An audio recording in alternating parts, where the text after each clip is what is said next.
Welcome, weary traveller of the digital night. Close your eyes if you like, or let the soft glow of your screen be your companion as we embark on a gentle journey through the world of Pokémon.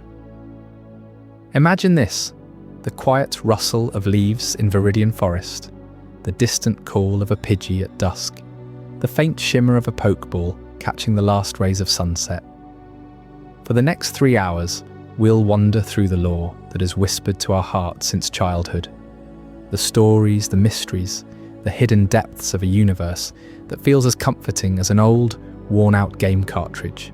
If you're here to unwind, to let the day's worries fade like a Pokémon retreating into the shadows, you've come to the right place. This isn't a high-energy raid or a frantic battle tutorial. No, this is Pokémon lore crafted for sleep, for reflection, for that sweet space between wakefulness and dreams. We'll drift through regions both familiar and forgotten, uncovering the origins of legendary creatures, the quiet bonds between trainers and their partners, and the subtle magic that binds Kanto's misty mountains to Paldea's sun-drenched plains. Picture yourself as a young trainer again, backpack slung over your shoulder, the world stretching out endlessly before you. Not with urgency, but with the slow, soothing rhythm of exploration. Why Pokémon? Because in its heart it's more than games and battles.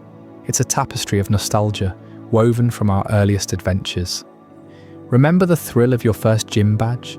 The warmth of evolving a starter Pokémon under your care? Or perhaps the lore that lingered in the background? The ancient tales of Mew's creation? The eternal dance of Dialga and Palkia shaping time and space?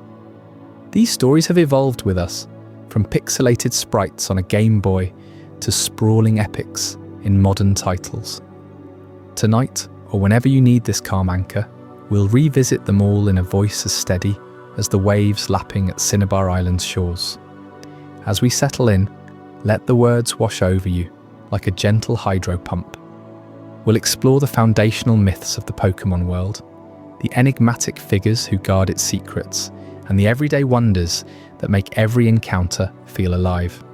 No rush, no spoilers, just pure, unhurried immersion. If your mind wanders to sleep, that's perfect. Let the lore cradle you there. If you stay awake, you'll discover layers you never knew existed, all while feeling that familiar pull of home. Breathe in the scent of Pallet Town's wildflowers. Feel the soft earth underfoot as we begin. Welcome to 3 hours of Pokémon lore to sleep to. The dawn of the Pokémon world. In the vast expanse of nothingness, before stars flickered or oceans stirred, there existed only a single, eternal presence, Arceus, the original one. This is where every Pokémon tale begins, not with battles or badges, but with the profound act of creation itself.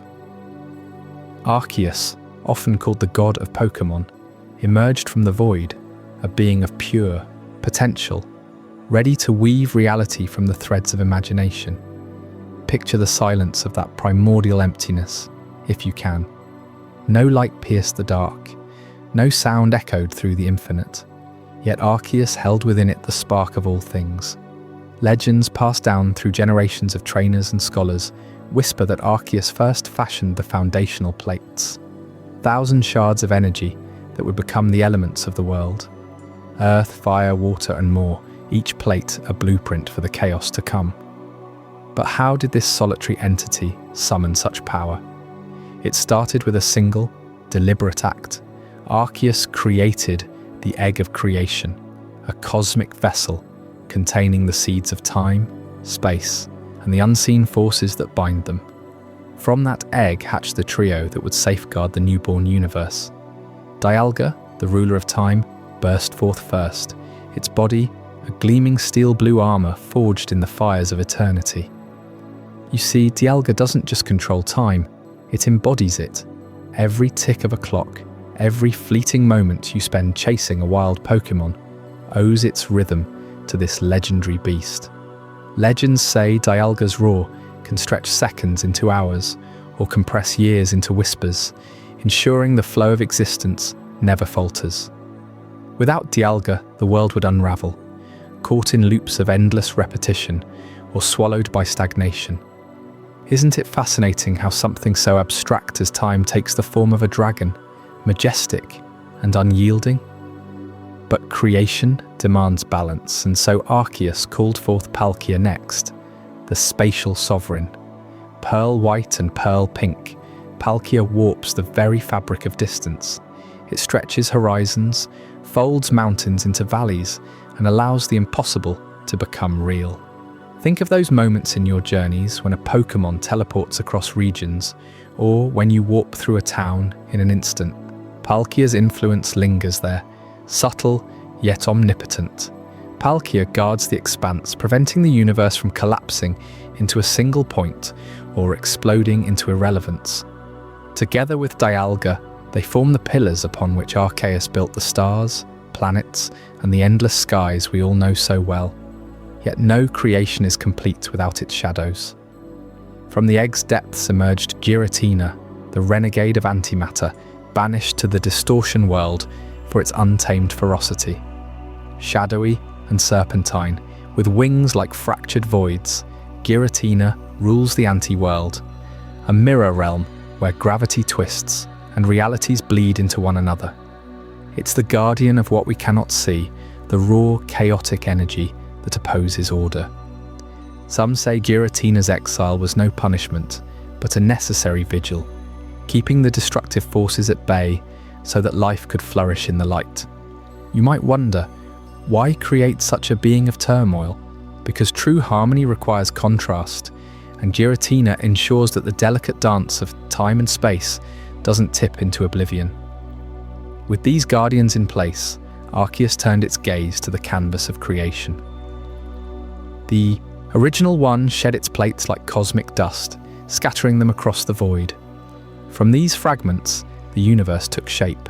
First came the land, rising from the ether in vast continents and rolling hills, places where future trainers would one day roam. Then the seas, deep and mysterious, cradling the first whispers of aquatic life. Skies unfurled above, painted in blues and golds, home to the winds that carry Pidove on their backs.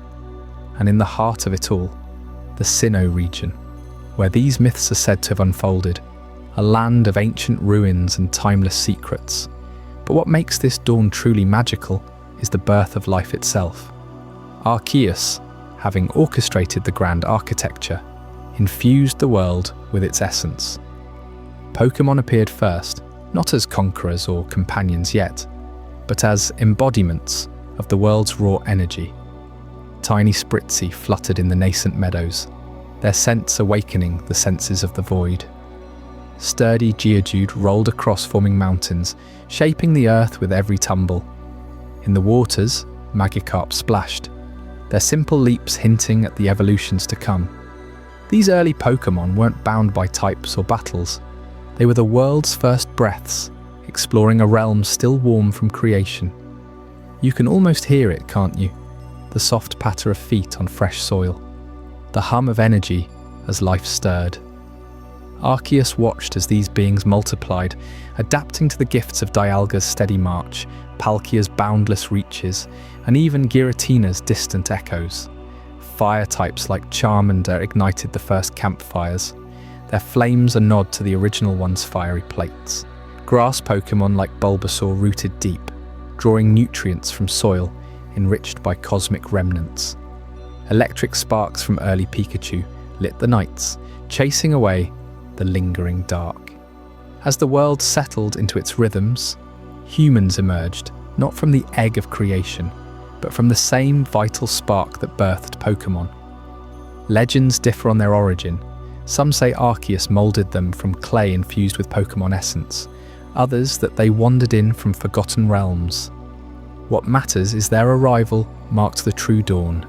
Humans, with their curiosity and ingenuity, began to coexist with Pokémon in a harmony untouched by conflict. Imagine villages springing up along riverbanks, where children played with wild Rattata, learning the language of paws and tails. Elders shared stories under starlit skies, recounting how Dialga's breath brought the seasons, Palkia's embrace connected distant tribes, and Giratina's shadow warded off unseen threats. This coexistence was pure, you know. No Pokeballs yet, no gyms or leagues. Instead, bonds formed through shared survival. A human might guide a lost Cubone through misty forests, earning its loyalty in return. Fishermen in early coastal settlements partnered with Wingull to spot schools of fish, their calls blending with human songs. In the highlands, nomads rode sturdy Tauros across plains, feeling the pulse of time in every gallop. Pokémon and humans learned from one another. Humans discovered the healing properties of berries guarded by Ipom, while Pokémon found shelter in human-built lean-tos during storms. Yet even in this idyllic beginning, hints of complexity arose. Not all Pokémon were gentle. Some, like the primal Gyarados, thrashed in nascent lakes, testing the boundaries of Palkia's space. Humans, too, felt the pull of ambition, wondering at the stars shaped by Arceus's will. But for now, harmony prevailed. Festivals celebrated the Guardians, offerings to Dialga at dawn to honour the day's gift, dances under full moons to thank Palkia for the world's vastness, and quiet vigils on shadowed nights for Giratina's unseen protection.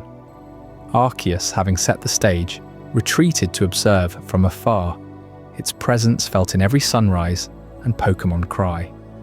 The original one's creation wasn't a one-time event, it was an ongoing symphony, with Dialga conducting the tempo, Palkia expanding the orchestra, and Giratina adding the dissonant notes that made the music whole.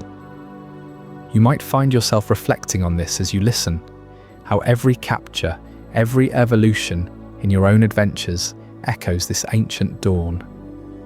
Delving deeper into the myth, consider the Lake Guardians, born from Arceus's tears of joy as life bloomed. Uxie, guardian of knowledge, perched in the misty lakes of Sinnoh, granting wisdom to those who sought it. Mesprit, the embodiment of emotion, danced through the air, stirring feelings of joy and sorrow in equal measure. Azelf, ruler of willpower, empowered the determined, helping early humans and Pokémon overcome the wilds. These three, along with the creation trio, formed the bedrock of the world's lore, ensuring that knowledge, emotion, and will intertwined with time, space, and antimatter. In those first eras, stories of creation spread like wildfire, or perhaps like the flames of Entei, another legend tied to the land's awakening. Travellers recounted how Arceus's plates not only built the world, but also birthed the elemental forces.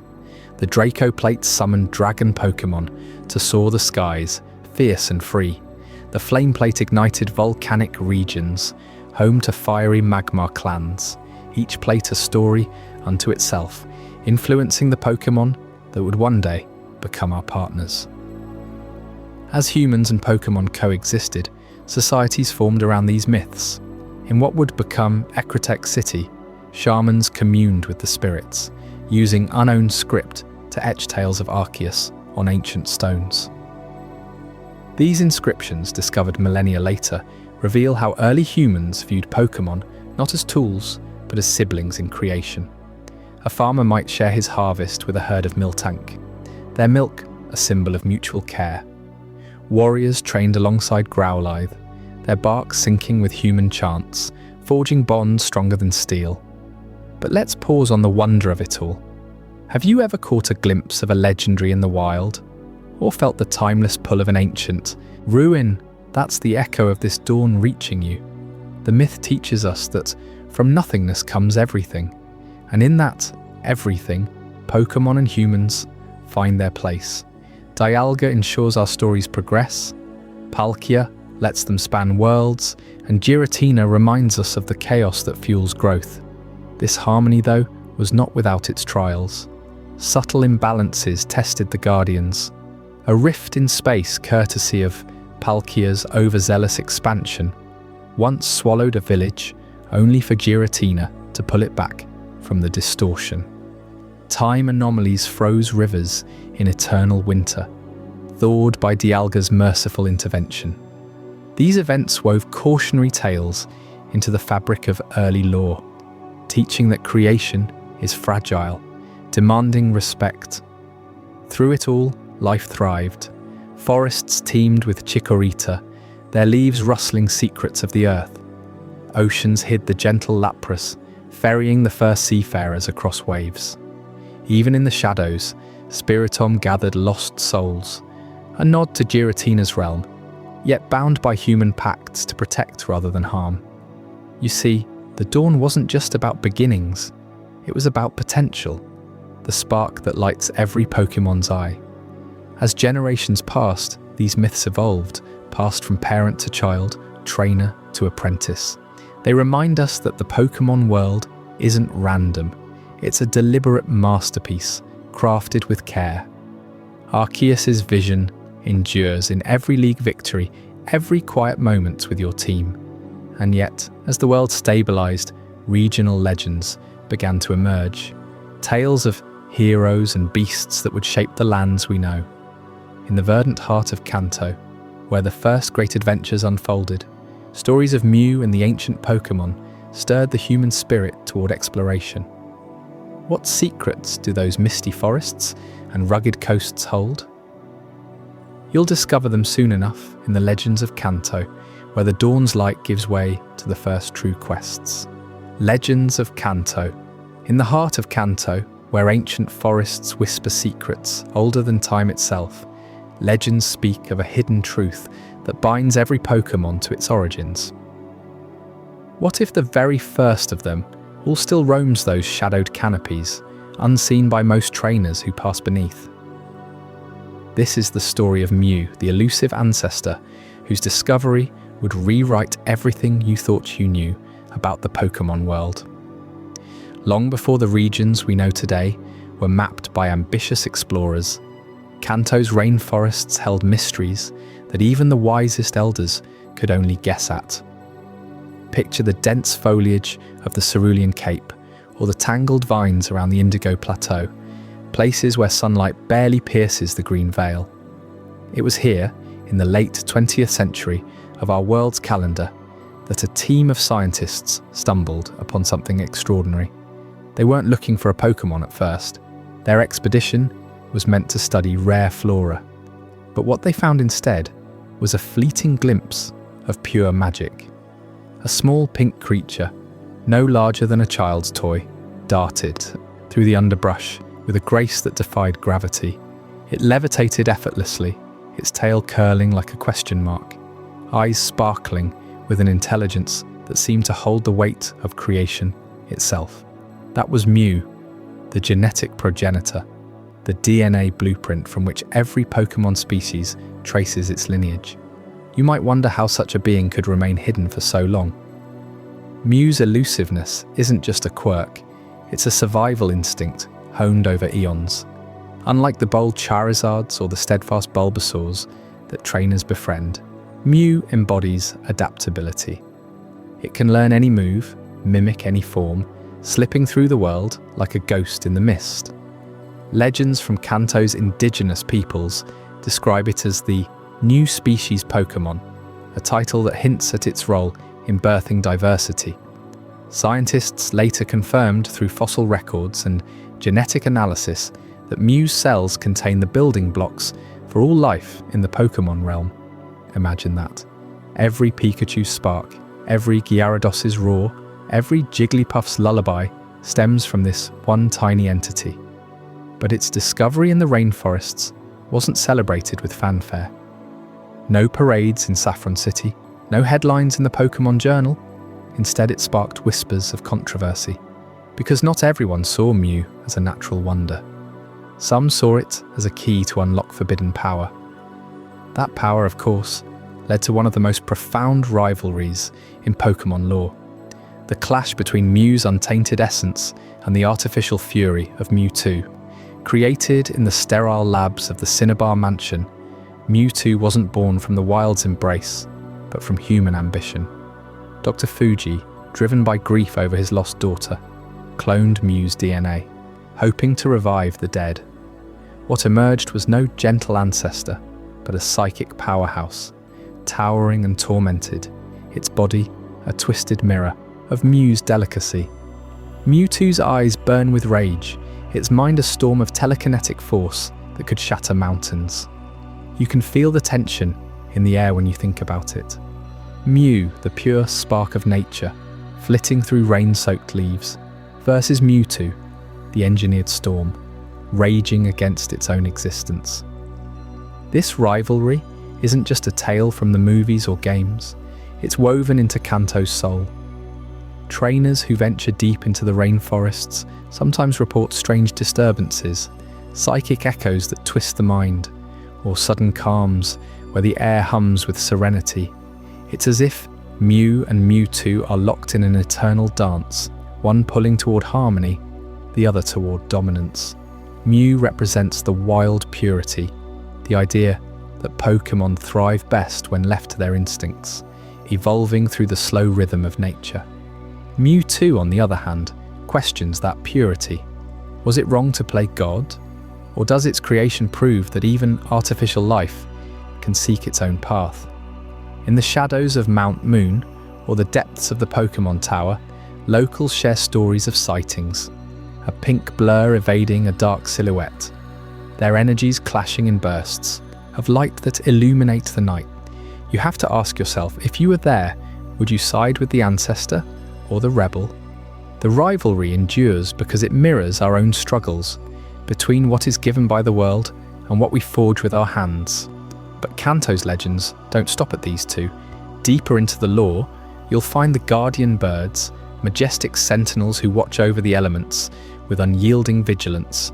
Articuno, the embodiment of ice, soars through the frozen peaks of the Seafoam Islands, its wings trailing crystalline frost that can freeze the ocean's waves mid-crash. Legends say Articuno appeared during the great blizzards of old, guiding lost sailors with its blue glow, a beacon in the whiteout. Its cry echoes like cracking glaciers, a sound that chills the blood but also promises renewal, as if winter's bite paves the way for spring's thaw. Trainers who have faced it describe a presence that's both serene and formidable, a Pokémon that demands respect for the cold's quiet power. Then there's Zapdos, the thunderbird of the power plant, where electricity crackles eternally in Kanto's industrial heart.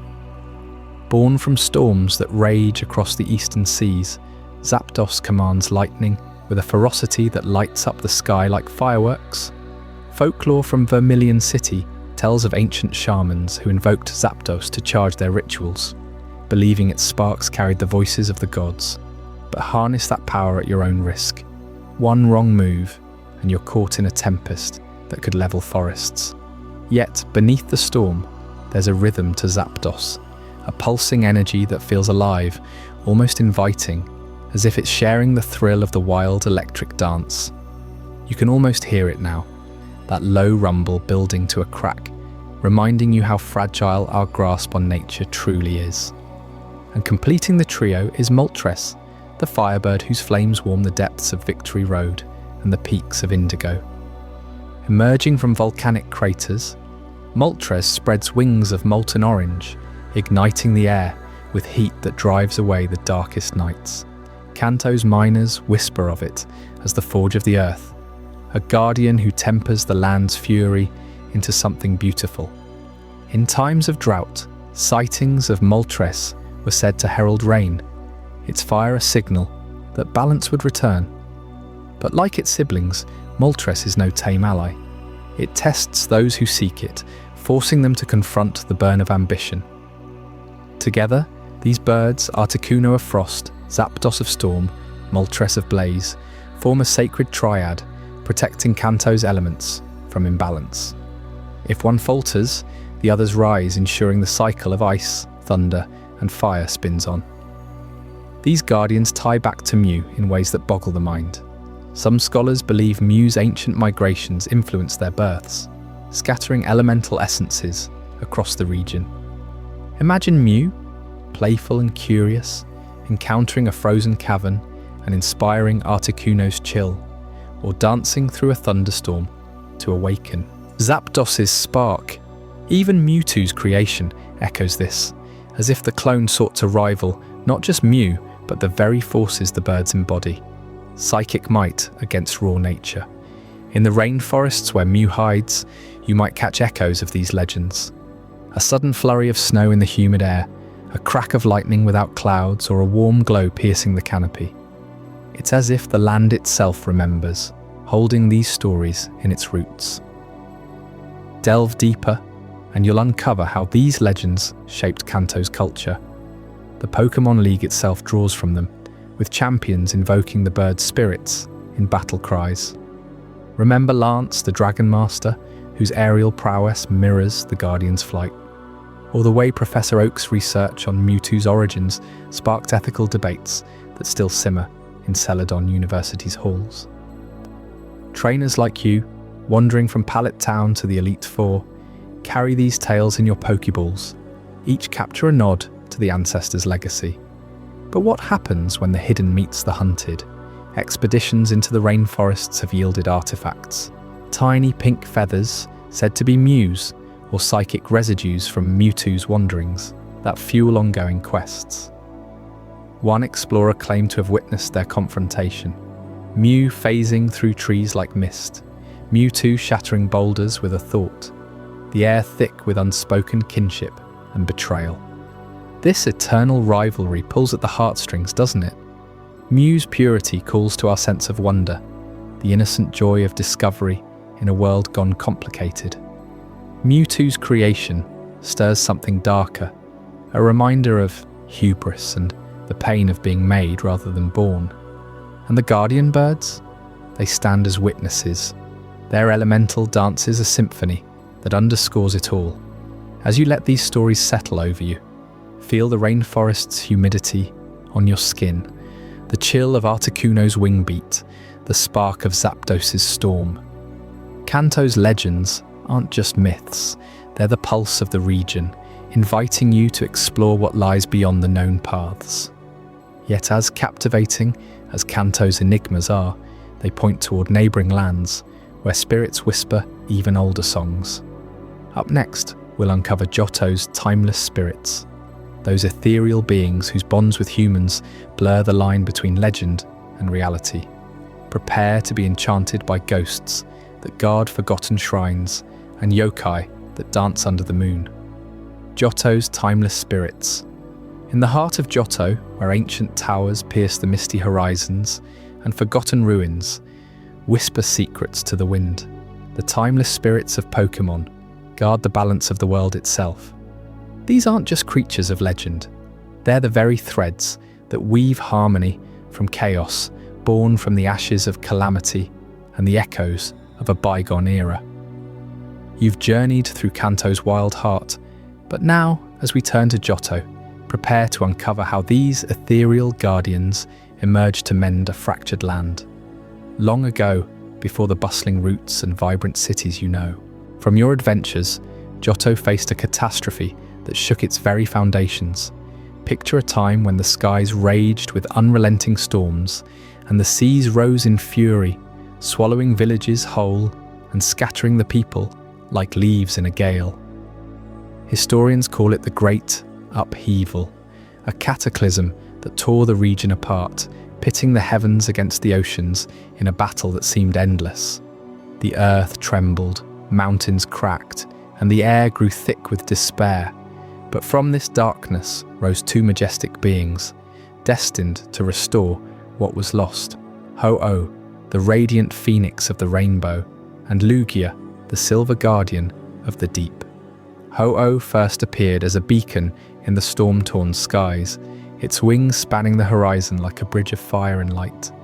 Legend tells of how it soared above the chaos, shedding feathers that turned to rainbows, calming the tempests with every graceful arc. You can almost hear the crackle of its sacred fire, a warmth that pierced the coldest gales, reminding the people below that hope endures even in ruin.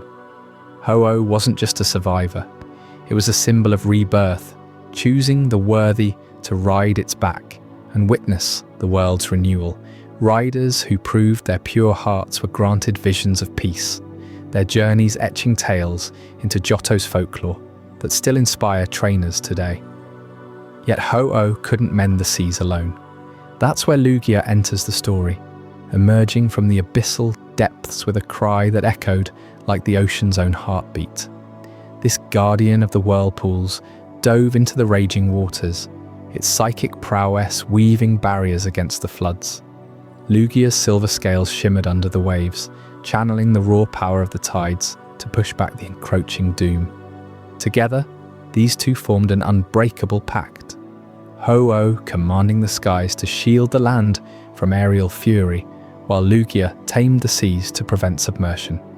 Their dance of balance wasn't mere myth, it was the act that saved Johto, forging a legacy where every clear day and gentle tide owes its calm to their eternal vigil. But what happens when fire meets ruin in the heart of a city? That's the tale of Reconnect, where the burned tower stands as a solemn reminder of hubris and redemption. Centuries after the Great Upheaval, a blaze consumed this once grand structure, its flames devouring wood and stone alike, leaving only charred spires against the Johto skyline. The fire was no accident. Some say it stemmed from a ritual gone awry, an attempt to summon power that instead unleashed destruction. As the tower crumbled, 3 sparks of life ignited from the ashes, birthing the legendary beasts, Raikou, Entei, and Suicune. Raikou, the embodiment of lightning's fury, burst forth first, its electric mane crackling with untamed energy. This sleek, saber-toothed feline roams Johto's plains, a streak of thunder that heralds storms, but also clears the air after.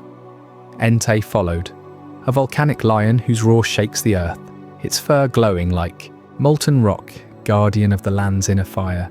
And then Suicune, the north wind's whisper, graceful and ethereal, purifying waters tainted by the catastrophe scars with every step.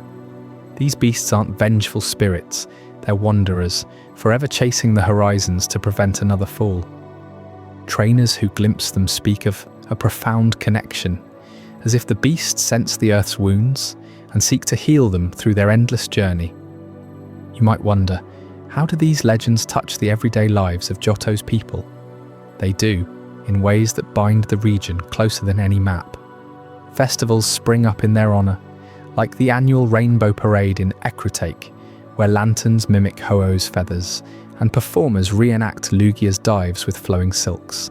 Children dress as the legendary beasts, racing through the streets, with masks of fur and crystal, their laughter echoing the beasts' wild calls. These celebrations aren't just fun, they're a reminder that balance is fragile, earned through respect for the spirits that watch over us. Deeper still into Johto's mysteries lie the unknown, those enigmatic symbols that dance on the edge of language and lore. Found in the shadowed ruins of the ruins of Alph, these Pokémon resemble ancient letters, each one a fragment of a forgotten alphabet. What if I told you they hold the key to knowledge lost to time? The unknown aren't fighters or companions in the usual sense, they're conduits, appearing in swarms to those who puzzle out their patterns. Scholars believe they emerged during the Great Upheaval, scribes of the catastrophe who recorded the chaos in glyphs that only the pure of mind can decipher. Imagine stumbling upon a wall in the ruins, etched with swirling unknown forms. As you trace their shapes, the air hums with psychic energy, revealing visions of Johto's past, the first sighting of Ho-Oh's rainbow trail, or the moment Lugia quelled a tidal wave. But there's risk in their power. Mishandle the puzzle, and the unknown vanish, leaving you with riddles unsolved. Ancient festivals honour them too, the Alpha Enigma Nights, where elders gather under starlit skies to chant incantations. Participants arrange stones into unknown shapes, hoping for a revelation, a cure for illness, a path to lost treasure, or simply understanding of the world's hidden rhythms. These events foster a sense of wonder, drawing families together to celebrate the unknown, much like how the legendary birds and beasts inspire awe in the wild. As you let these stories settle in your mind, consider how Johto's spirits reflect our own struggles for balance. Ho-Oh teaches renewal after loss. Lugia, the strength in quiet depths, the beasts the fire of perseverance, and the unknown the beauty of unsolved questions. In a region where tradition meets the untamed, these timeless guardians remind us that every catastrophe births something extraordinary.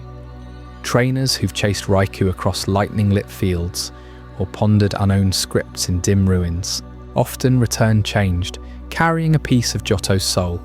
But Johto's lore doesn't end with these skies and seas. It flows onward, much like the rivers Suicune purifies. The beast's roams lead to whispers of even older powers, hinting at forces that shaped the world before legends took flight. And as we prepare to drift toward those ancient stirrings, you'll want to stay tuned for the next chapter, Hoenn's primordial forces, where the very elements awaken in ways that will reshape everything you thought you knew about creation itself. Now let's delve deeper into the symbolism of these spirits. Ho-Oh's rainbow isn't just colour, it's a promise, each hue representing a virtue, red for courage, blue for wisdom, that trainers embody on their quests. Lugia, often hidden in the Whirl Islands, embodies solitude's power. Its dives into the unknown mirror, the introspective journeys we all take. The legendary beasts too carry layers. Raikou's speed challenges us to outrun our fears, Entei's heat to forge strength from trials, Suicune's grace to cleanse regrets. In Johto's temples, murals depict their intertwined fates, showing how the burned towers fall intertwine their births with the guardians above. Take the story of a young trainer from Violet City, said to have encountered all three beasts during a single stormy night. As thunder rolled, Raikou led her through the downpour, Entei warmed her against the chill, and Suicune cooled the path ahead. She emerged not just safe, but enlightened, founding a society dedicated to preserving Johto's balance. Such anecdotes fuel the region's oral traditions, passed down like heirlooms. The unknown add another dimension, their forms twisting into words that evoke emotion. Joy in curling J's, mystery in enigmatic Z's. Festivals for them involve communal puzzles, where solving one unlocks a shared vision, strengthening bonds. One tale speaks of a festival where unknown spelled out a warning of drought, allowing elders to prepare, saving crops and lives. It's this interplay of spirit and human that makes Johto's lore so alive, a tapestry where every thread pulls you deeper. Yet beneath the calm there's a subtle warning. The great upheaval wasn't erased, its scars linger in Johto's folklore, urging vigilance. Ho-Oh only appears to the pure-hearted, Lugia to those who respect the deep. The beasts evade capture, symbols of freedom, while unknown puzzles humble the arrogant. You feel it, don't you? That pull to explore responsibly, to honour the timeless. Expanding on the burned tower, its ruins aren't abandoned, they're pilgrimage sites. Climbers scale its precarious heights, seeking echoes of the beast's birth cries, believing it grants clarity. Archaeologists uncover artifacts there, shards infused with elemental energy that power modern Pokeballs, linking past to present. And in Ecruteak's dance theatre, performers channel the beast's essence, their routines a hypnotic blend of fire, storm, and flow that leaves audiences breathless. For the unknown, the ruins of Alph hold chambers dedicated to each form, where light filters through cracks to animate the symbols. Explorers report hallucinations, visions of ancient scribes battling the catastrophe with words alone. These experiences inspire art, poetry, even new Pokémon research, proving Johto's spirits evolve with time. As these tales weave around you, sense the region's quiet power. Johto isn't loud like Kanto's gyms. It's introspective, inviting you to listen to the wind's secrets, the water's murmur. The spirits here teach patience, that true strength blooms from harmony. But let's not linger too long on the familiar. Johto's guardians point to broader mysteries. Their balance holds, yet what of the lands where chaos first stirred? That's the allure pulling us forward, toward Hoenn's primordial forces, a chapter where the Earth's core rumbles with origins that could upend every legend we've explored. To truly appreciate Johto, consider its geography intertwined with these myths. The Tin Tower, twin to the burned one, honours Ho-Oh, its bells ringing to summon rainbows on clear days. Sailors in Olivine speak of Lugia's silhouette against the moon, guiding ships through fog. The beast's paths trace sacred routes, from the peaks of Mount Silver to the shores of Cianwood, where footprints in the sand vanish with the tide. Unknown festivals extend to scholarly gatherings in Goldenrod, where linguists decode their language, uncovering spells that enhance Pokémon bonds. One decoded phrase, Eternal Echo, is said to calm restless spirits, used in rituals to soothe ghostly Pokémon. These elements create a living lore, where every festival, every ruin, pulses with timeless energy. You can't help but feel drawn in, as if Johto calls you to wander its paths, seeking your own encounter. And in that wandering, the spirits reveal more. How Ho-Oh's flames once reignited a barren forest, or Lugia's song quelled a beast rampage. Stories like these, shared around campfires, build the region's soul. As we wind down this exploration, remember Johto's lesson. Balance is a gift, guarded by those who came from catastrophe's edge. But the world's tapestry extends, and soon we'll uncover Hoenn's primordial forces, where primal energies clash in ways that will ignite your imagination like never before. Hoenn's primordial forces. In the ancient lore of Hoenn, the land itself pulses with the raw fury of primordial beings, where continents rise from the Earth's fiery core and oceans carve their endless paths through cataclysmic strife. You might recall the first time you stepped onto Hoenn's sun-baked shores in those old games, feeling the weight of something vast and untamed beneath your feet. But what if I told you that every rugged mountain and every hidden cove owes its existence to a war that's been raging since the dawn of time? It's a story of creation born from destruction, a delicate balance that keeps the world from unraveling. At the heart of this turmoil stand two colossal legends, Groudon, the continent Pokémon, and Kyogre, the sea basin Pokémon. Groudon emerges from the depths of the planet's mantle, its massive body wreathed in magma and drought's unyielding heat. Picture it. You're there in your mind's eye, the ground trembling as this behemoth awakens, expanding the land with every thunderous step. Its power isn't just brute force, it's the architect of dry expanses, pushing back the waters to forge plateaus, valleys, and the very soil where trainers like you would one day build their dreams. Legends whisper that Groudon once slumbered in the Earth's core, but when it stirs, sunlight intensifies, rivers evaporate, and forests wither under a relentless blaze. It's as if the Pokémon embodies the sun's fierce ambition, claiming territory for the land to thrive. Yet no creation comes without opposition. Enter Kyogre, the deep-sea sovereign, whose awakening floods the world in a torrent of primal rain. This Leviathan dives into the abyss, summoning storms that swell the oceans and drown the encroaching earth. You can almost hear the roar of waves crashing against cliffs that weren't there before. Feel the chill of precipitation that nourishes hidden grottos and coral reefs teeming with life. Kyogre's essence is the moon's pull on tides, a force that carves basins and submerges islands, ensuring the seas reclaim what the land has stolen. In Hoenn's myths, their clashes aren't mere battles, they're the heartbeat of the planet, a cyclical dance where Groudon's expansion meets Kyogre's deluge, birthing new coastlines and ecosystems in the aftermath. Think about it. How many times have you explored Route 118, bridging the waters that divide Hoenn, without wondering what sculpted those divides? These two forces have been locked in this eternal struggle since the world's formative days. When Groudon dominates, droughts parch the rivers of Lavarage, turning them to cracked beds where hardy Pokémon, like Numel, roam. But Kyogre counters with monsoons that refill those same rivers, creating lush mangroves around Lily Cove. where wingulls soar on salty breezes. It's a cycle of creation, you see, where destruction paves the way for renewal.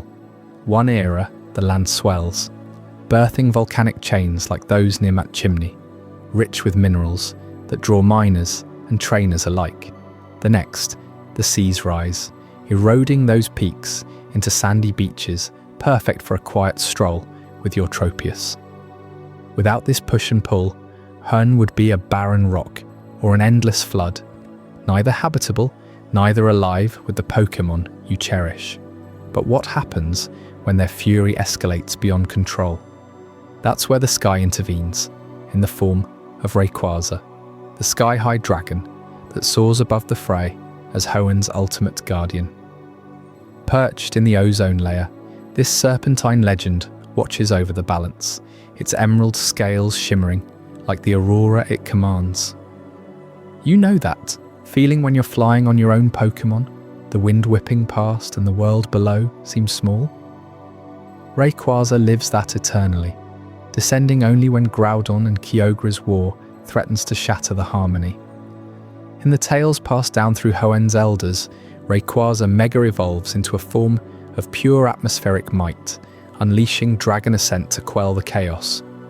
It doesn't side with land or sea, it enforces peace, scattering clouds to temper Kyogre's rains and dimming the sun to cool Groudon's blaze. Imagine the scene. The earth quakes as Groudon roars, seas boil under Kyogre's wrath, and then a streak of green lightning pierces the heavens. Rayquaza coils through the storm, its presence alone a reminder that the sky binds all.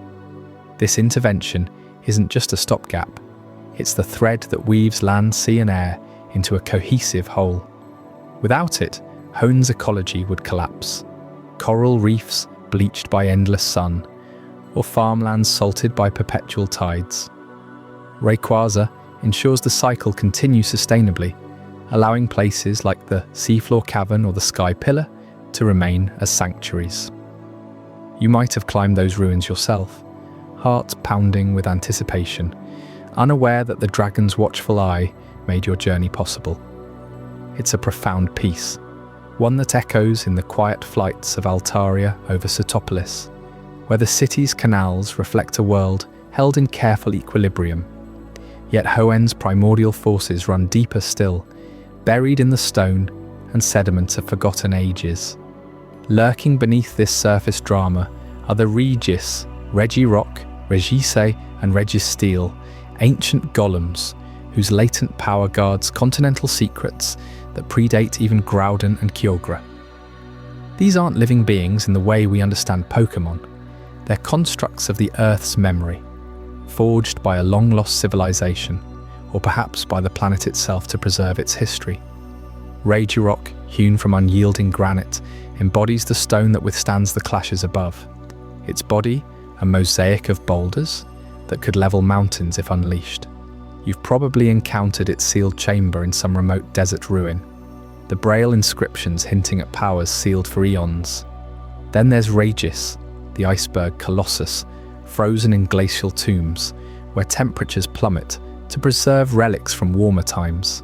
Its crystalline form holds the chill of ancient ice ages, a counterpoint to Groudon's heat, ensuring that not all is scorched in the cycle. And Registeel, the metallic enigma, forged from a supermetal unknown to modern science, stands as the vault for Hoenn's deepest mysteries, perhaps blueprints of the world's creation, or warnings of cataclysms to come. Together, they awaken only in times of great need, their stirring rumbling through the earth like the first tremors of an earthquake. What secrets do they hold? Lore suggests they contain the essence of lost continents, maps etched in their cores showing how Hoenn once connected to far-off lands before the primordial clash reshaped everything. Delve deeper, and you'll find stories of trainers who accidentally roused these guardians. One tale speaks of a young explorer in the island cave, deciphering puzzles that freed Regisi, only to face a blizzard that revealed frozen fossils of Pokémon long extinct. Another recounts the desert ruins, where Regirock's awakening unearthed artifacts depicting a time when the seas were shallower and vast plains stretched unbroken. These events aren't random. They're the continent's way of whispering its past. The Regis power lies dormant, a latent force that could rewrite Hoenn's geography if fully unleashed, but their creators sealed them to prevent such upheaval. You feel it, don't you? That thrill of uncovering something timeless, like solving a gym puzzle that leads to more than just a badge. As these forces interplay, Hoenn becomes a living tapestry of resilience. Groudon and Kyogre's clashes carve the dramatic landscapes you traverse, from the fiery trails of jagged paths to the misty depths of abandoned ship, while Rayquaza's vigilance keeps the peace, allowing Pokémon like the humble Wailmer to thrive in balanced waters. And the Regis, they anchor it all, their ancient secrets ensuring that the cycle endures. But here's the wonder. This isn't just myth. In the games you've witnessed echoes of it, the primal reversion in battles that shake the screen, the red and blue orbs pulsing with otherworldly energy. It's a reminder that Hoenn isn't static. It's breathing, evolving, waiting for the next shift. Consider the implications for a trainer like you. Every time you surf across a route or climb a peak, you're walking in the footsteps of these titans. What if their balance tips? Legends warn of a time when the orbs were misused, awakening the beasts prematurely and nearly drowning the region in chaos. Yet heroes rose, much like you might in your own adventures, restoring harmony with the help of Rayquaza's skyward call. It's this interplay that makes Hoenn feel alive, from the bustling ports of Slateport to the serene heights of Meteor Falls, where waterfalls cascade like tears from the heavens. And speaking of deeper origins, the Regis hint at even older truths. Registeel, in particular, baffles scholars with its alloy, which resists every known Pokeball variant.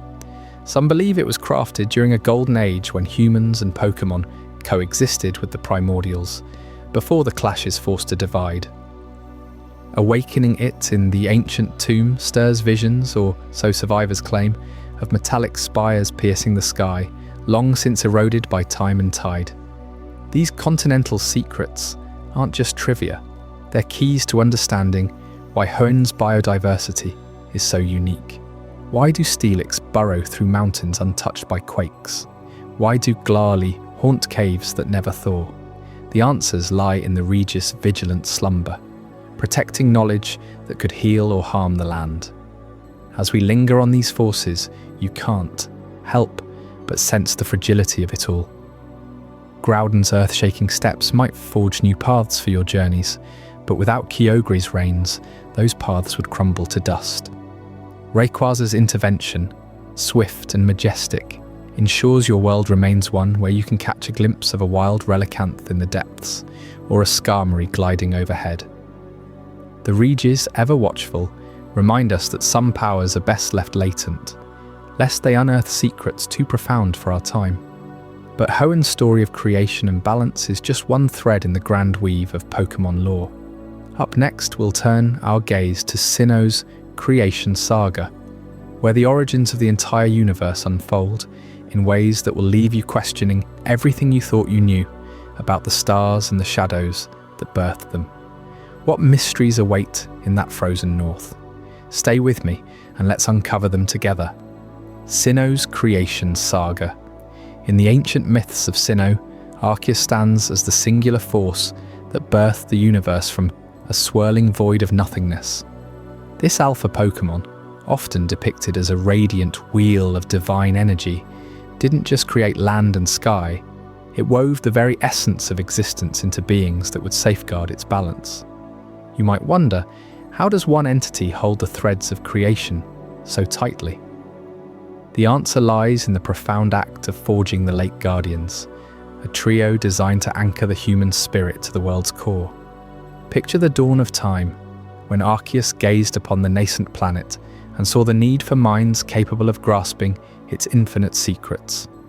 From a shimmering lake in the north, it summoned Uxie, the being of knowledge. Uxie emerged like a golden sprite, its yellow form rippling with the clarity of 1,000 forgotten libraries. Arceus bestowed upon it the gift of pure intellect, the ability to comprehend the stars' paths and the Earth's hidden rhythms. Without Uxie, humanity might stumble blindly through life, unaware of the patterns that connect every leaf to every storm. But Uxie doesn't hoard this wisdom. It scatters it subtly, inspiring scholars in quiet towers and children pondering the night sky. Have you ever had a sudden flash of understanding, like solving a puzzle that seemed impossible? That's the echo of Uxie's influence, a gentle nudge from the lake's depths. Yet knowledge alone can't sustain a world. It needs the fire of feeling to truly live. So Arceus turned to another crystalline water, this one alive with the pulse of hearts, and from it crafted Mesprit, the embodiment of emotion. Mesprit floats as a pink wisp of joy and sorrow intertwined, its presence stirring the soul like a soft breeze through wildflowers. This guardian carries the weight of every tear shed in loss and every laugh shared in triumph. Arceus granted Mesprit the power to infuse life with passion, ensuring that bonds between Pokémon and trainers run deeper than mere survival.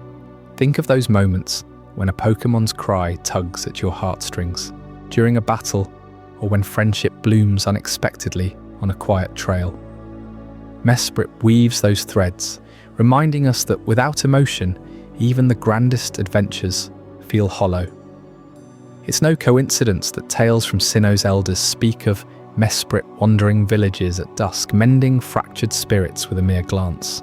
But what good is knowledge and emotion without the drive to act? Arceus, sensing the fragility of will in a chaotic cosmos, delved into a third lake, fierce and unyielding, to birth Azelf, the sprite of willpower. Azelf appears as a blue flame of determination, compact and unbreaking, like a mountain refusing to yield to the wind. This guardian embodies the resolve that pushes boundaries, the inner strength that turns dreams into reality. Arceus endowed Azelf with the essence of perseverance, charging it to ignite courage in those who falter. You'll find stories of explorers in Sinnoh's icy peaks, where Azelf's aura steels their nerves against blizzards, or trainers facing overwhelming odds in the arena. Without Azelf, inertia would claim us all. We'd drift like leaves on a stagnant pond. Together, these three, Uxie, Mesprit, and Azelf, form the Lake Guardians, eternally bound to their watery homes, yet ever watchful over the human and Pokémon realms. They ensure that knowledge informs, emotion connects, and willpower endures, creating a tapestry where every being has a place. As the world took shape under Arceus's gaze, the Alpha knew that time and space themselves required vigilant overseers. From the heart of creation sprang the creation trio, Dialga, Palkia, and Giratina, colossal forces tasked with maintaining the universe's fabric. Dialga, the steel-clad ruler of time, emerged first, its body a fortress of ticking gears and eternal clocks. Forged in the forge of infinity, Dialga commands the flow of moments, preventing the past from unraveling or the future from collapsing into now. Imagine standing at the edge of a temporal rift in Sinnoh's spear pillar, where Dialga's roar echoes like the tolling of destiny's bell. It doesn't just measure time, it enforces its rhythm, allowing seasons to cycle and histories to unfold without chaos. Trainers who seek Dialga often speak of visions granted, glimpses of what was and what might be, reminders that every choice ripples eternally. Palkia followed, a pearl-pink titan of space, its form twisting dimensions like threads on a loom. Born from the void's expanse, Palkia shapes the boundaries of reality, ensuring that mountains don't fold into oceans and stars remain fixed in their courses. In Sinnoh's lore, Palkia's presence warps the air around ancient ruins, creating portals that whisper of distant lands. You can almost feel it when you're lost in a vast cave system, suddenly finding your way as if space itself bends to guide you. Palkia's power isn't destructive, it's the gentle curvature that holds the world intact, preventing the universe from spilling into oblivion. Without Distances would mean nothing, and journeys would dissolve into pointlessness. Then came Giratina, the shadowed renegade of the trio, cast into the distortion world for its untamed ferocity. This ghostly dragon, with wings like fractured mirrors, governs antimatter and the unseen undercurrents of existence. Arceus banished it not out of rejection, but to balance the light with necessary darkness, ensuring that creation's opposites coexist. Giratina prowls the inverted realms, where gravity inverts and colours bleed into voids, watching for tears in the fabric that Dialga and Palkia mend. Legends tell of its rare ascents during eclipses, when the air grows heavy with otherworldly static, and brave souls glimpse the raw chaos it contains. The creation trio's eternal watch is no passive vigil, it's an active symphony, where Dialga's tempo, Palkia's expanse, and Giratina's shadow interplay to preserve the delicate weave of all things. Disrupt one, and the stars might realign or unravel entirely. These guardians don't exist in isolation. Sinnoh's saga extends to the ethereal realms of dreams, where rest and nightmare dance in delicate opposition. Cresselia, the lunar guardian of serene slumber, glides across moonlit skies like a crescent of silver peace. Born from Arceus's vision of tranquil nights, Cresselia bestows feathers that heal tormented minds, driving away the shadows that plague sleep. In the quiet coves of Full Moon Island, her light soothes sailors adrift in worry, turning fevered dreams into gentle waves lapping at the shore. You've probably felt that deep, restorative calm after a long day, the kind that resets your spirit. That's Cresselia's touch, a soft veil against the world's harsh edges. Opposing her, yet inextricably linked, is Darkrai, the phantom of nightmares, cloaked in midnight tendrils. This elusive being, often misunderstood as a harbinger of fear, actually purges the subconscious of deeper terrors by manifesting them briefly. Arceus crafted Darkrai to confront the darkness within, ensuring that unaddressed fears don't fester into reality's fractures. On New Moon Island, shrouded in perpetual twilight, Darkrai's cries echo like distant thunder, drawing those brave enough to face their inner voids. It's in these encounters that trainers learn resilience, emerging stronger, their minds cleared like a storm-washed sky. The duality of Cresselia and Darkrai forms a profound balance. One offers escape into peace, the other forces reckoning with the night. Together, they guard the dream-weaving threads of the universe, preventing slumbers from becoming eternal prisons or waking lives from being haunted by unresolved phantoms. Delving deeper into Sinnoh's myths, consider how these beings intertwined during the region's formative eras. Long before the first human settlements dotted the snowy tundras, the lake guardians are said to have guided the primal Pokémon in harmonizing with the land. Uxie illuminated the paths of migratory herds, Mesprit kindled the first alliances between species, and Azelf fueled the migrations that shaped Sinnoh's diverse biomes. The creation trio, meanwhile, clashed in cataclysmic events that sculpted the terrain. Dialga's temporal surges carving Mount Coronet, Palkia's spatial folds birthing the twisted spires of the distortion world, and Giratina's shadows infusing the underworld with mystery. Even Cresselia and Darkrai played their parts, their nocturnal battles painting the auroras that still light Sinnoh's winters, a visual poem of rest and reckoning. What makes this saga so enduring is its reflection of our own struggles. Knowledge from Uxie challenges us to learn without ceasing, emotion from Mesprit urges us to feel without restraint, and willpower from Azelf demands we act without surrender. The creation trio reminds us that time, space, and the unknown are not enemies but allies in the grand design. And in the quiet hours, Cresselia and Darkrai teach that dreams are not mere escapes but mirrors to the soul. Sinnoh's legends aren't distant fairy tales. They're invitations to explore the guardians within ourselves. As you listen to these stories, perhaps you'll sense their presence, a subtle knowing in your thoughts, a warmth in your heart, a spark in your resolve. Arceus's act of creation wasn't a one-time blaze of glory.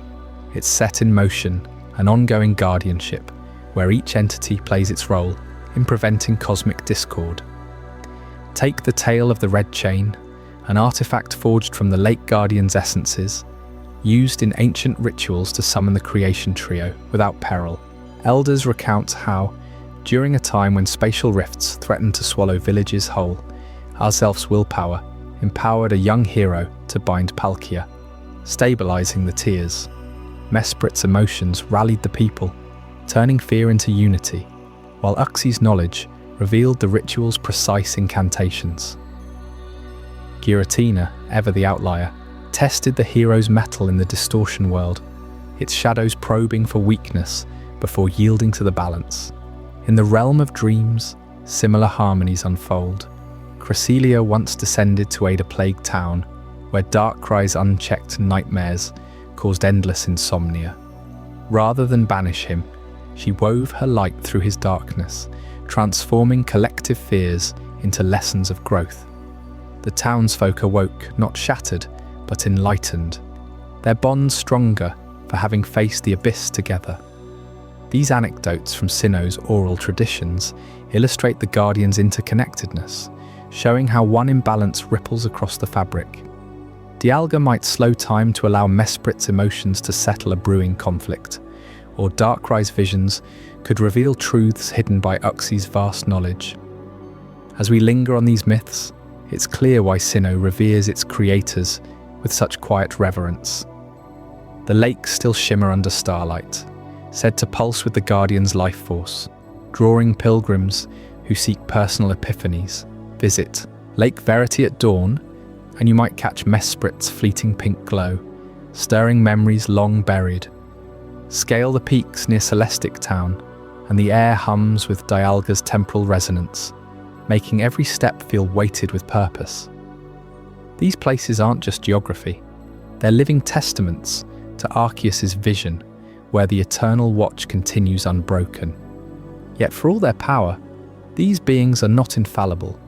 Sinnoh's lore whispers of near catastrophes, like the dimensional war where Palkia and Dialga's clash nearly tore the region asunder, only halted by the Lake Guardian's intervention. Arzelf anchored the willpower to reconcile them, Uxie mapped the temporal spatial weave, and Mesprit bridged their primal rages with empathy. Giratina lurked in the wings, ready to absorb the excess chaos. Even Cresselia and Darkrai have their tensions.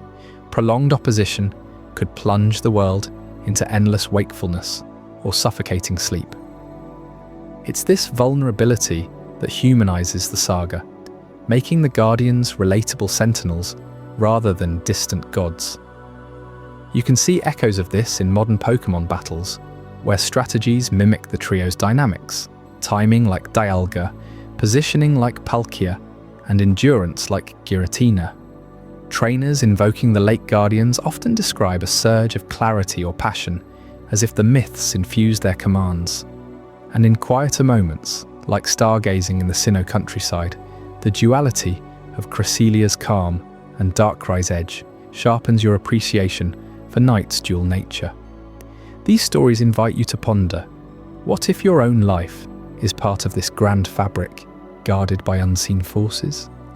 As Sinnoh's creation saga draws to a close, it leaves us with a sense of profound interconnectedness, where every thought, feeling, and action contributes to the universe's harmony. But the legends don't end here. They evolve across regions, each adding layers to the Pokémon world's mystery. Up next in Chapter 6, Unova's Ideals and Truths will uncover how dragons of truth and ideals reshaped a land of heroes and shadows, challenging everything you thought you knew about ambition and reality. What secrets will Unova reveal that could redefine your own path? Unova's Ideals and Truths. In the heart of Unova lies a legend that divides the soul of the world. itself born from a single, ancient dragon whose essence split into two eternal forces, truth and ideals. Have you ever wondered what happens when a single truth fractures under the weight of human ambition? That's the story of Reshiram and Zekrom, the legendary dragons that define Unova's very philosophy. Long ago, before the cities of Castelia or Nimbasa rose from the earth, there was a kingdom ruled by twin brothers, each driven by a vision of perfection. The older brother sought truth, unyielding and pure, believing that knowledge alone could forge a flawless world. The younger chased ideals, dreaming of a future shaped by aspiration and harmony, where every Pokémon and person could thrive together. They shared everything, including the bond with a mighty dragon that embodied their unity. But ambition has a way of pulling things apart.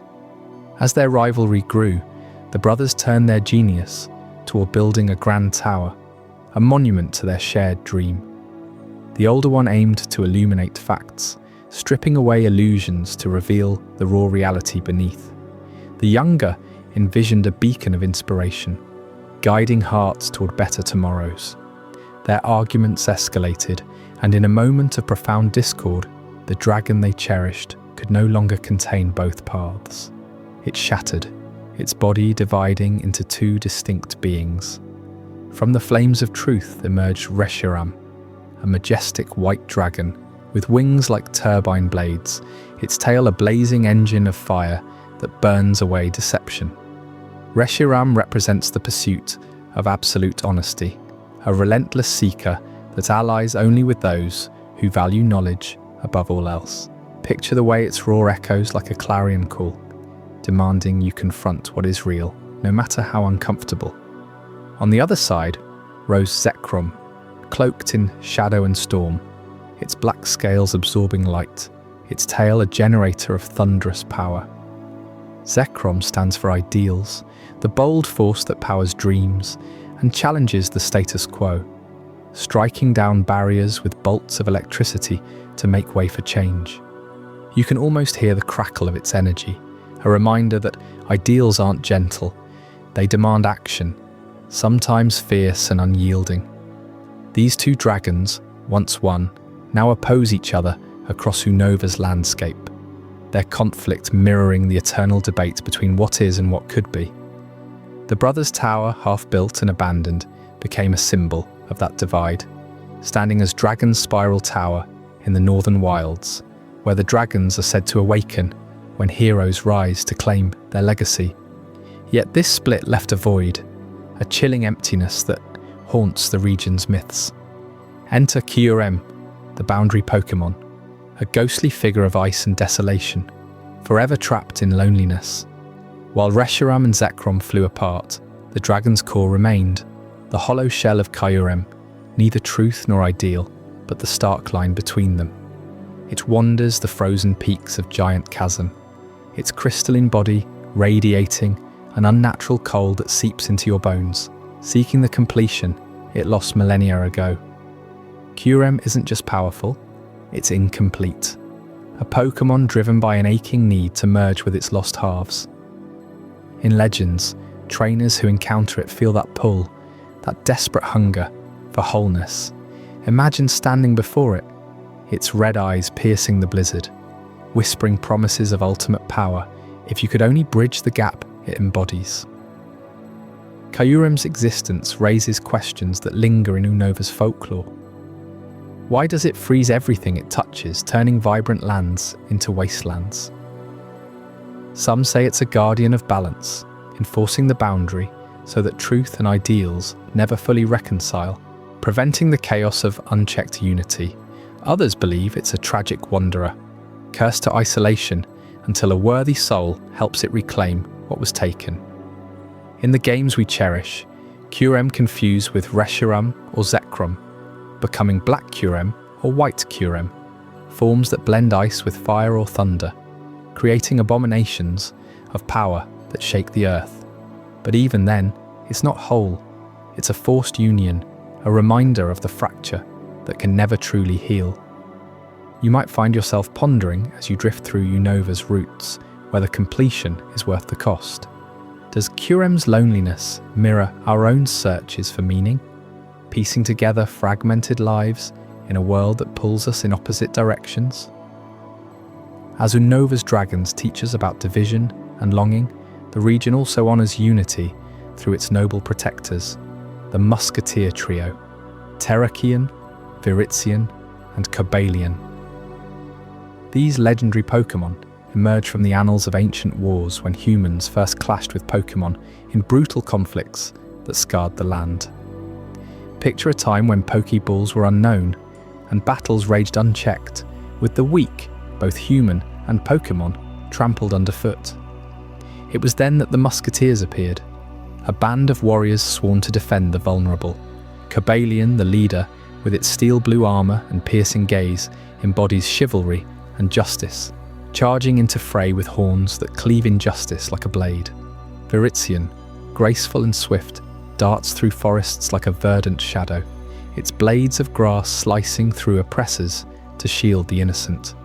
And Terrakion, the unyielding rock of the group, smashes through barriers with raw, earthy might, its horns like battering rams that topple tyrants.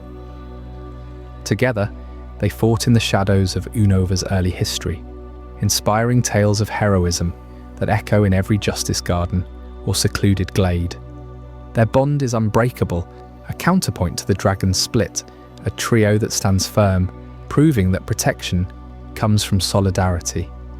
You can sense their presence in the wind-swept plains, where wild Pokémon gather unafraid, knowing the Musketeers watch over them still.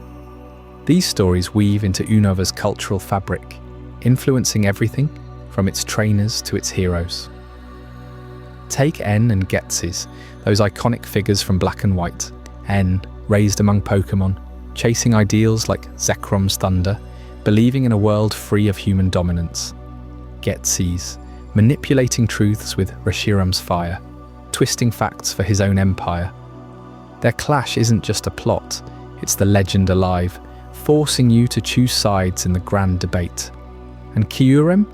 It lurks as the wild card, the frozen heart that could tip the scales, absorbing the dragon's powers in a bid for reunion. As you explore Unova's twisting paths, from the bustling streets of Accumula Town to the misty depths of Undella Bay, these myths feel tangible, urging you to reflect on your own truths and ideals. But let's delve deeper into how these legends shape Unova's people. The region's name itself, derived from Nova, hints at new beginnings, yet it's haunted by this ancient rift. Festivals in Lacunosa Town speak of Kyurem's shadow, warning children of the chill that steals away the unwary, a metaphor for losing one's way in life's uncertainties. Trainers who seek the dragons often undergo trials at the Pokémon League, where Champion Alder shares wisdom passed down through generations. Truth without ideals is cold, and ideals without truth are hollow. It's a lesson that resonates, doesn't it? You start your journey in Nuvema Town with a simple starter like Snivy or Tipig, unaware that you're stepping into a narrative as old as the land. Consider the Musketeer's role in quieter tales. In the lore of Route 13, elders recount how Virizion once saved a herd of deerling from poachers, its speed a blur that left only whispers in the grass. Terrakion is said to have halted a landslide in the mountains, protecting villages below, its roar shaking the earth like thunder. Cobalion, ever the strategist, mediated truces between warring clans, its presence alone quelling violence. These acts aren't grand spectacles, they're intimate defences, the kind that make you feel safe in Unova's wilds. As a trainer, you might stumble upon their shrines, leaving offerings of berries or stones, hoping for a glimpse of their noble forms. It's these personal connections that make the legends breathe, turning myth into something you carry with you.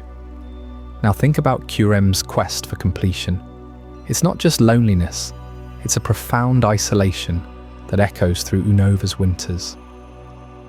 In the giant chasm, where blizzards rage eternally, Kyurem merges with the ice, becoming one with the boundary it guards. Legends tell of explorers who entered its domain, only to emerge changed. their hearts hardened or softened by the cold truths they faced. One story speaks of a young trainer who offered Kyurem a piece of its lost dragon, not through battle, but understanding. Though it fled, the ice melted just a fraction, hinting at hope. You wonder, could such a Pokémon ever find peace? Or is it seeking eternal, a cycle that mirrors our own endless pursuits? The dragons and musketeers together paint Unova as a land of contrasts, fiery truths clashing with stormy ideals, icy voids yearning for warmth, and steadfast guardians upholding justice amid chaos. From the gears of Twist Mountain to the lights of Nimbasa City, every corner whispers these themes. As you level up your team, battling gym leaders like Elasa or Berg, you're living the legend, deciding whether to embrace Reshiram's clarity or Zekrom's vision. And in quieter moments, perhaps camping by a route's edge, the Musketeer's legacy reminds you that strength lies in protecting what's right, not just conquering. Unova's ideals and truths aren't abstract. They're woven into the Pokémon you befriend. A bold Haxorus, charging like Terrakion, a serene Superior gliding with Veritzian's grace, or a stormy Hydreigon echoing Zekrom's fury. Even Kyurem's influence touches the Crionid Pokémon, like Cryogonal floating in frozen silence, embodiments of boundaries we all navigate. These elements create a region that's alive with philosophy, challenging you to grow not just as a trainer, but as someone seeking balance in division. As we linger on these tales of fracture and defense, the dragon's roar fades into the distance, leaving you with that lingering chill of Kyurem's gaze. But Unova's stories are just one thread in the grand tapestry of Pokémon lore.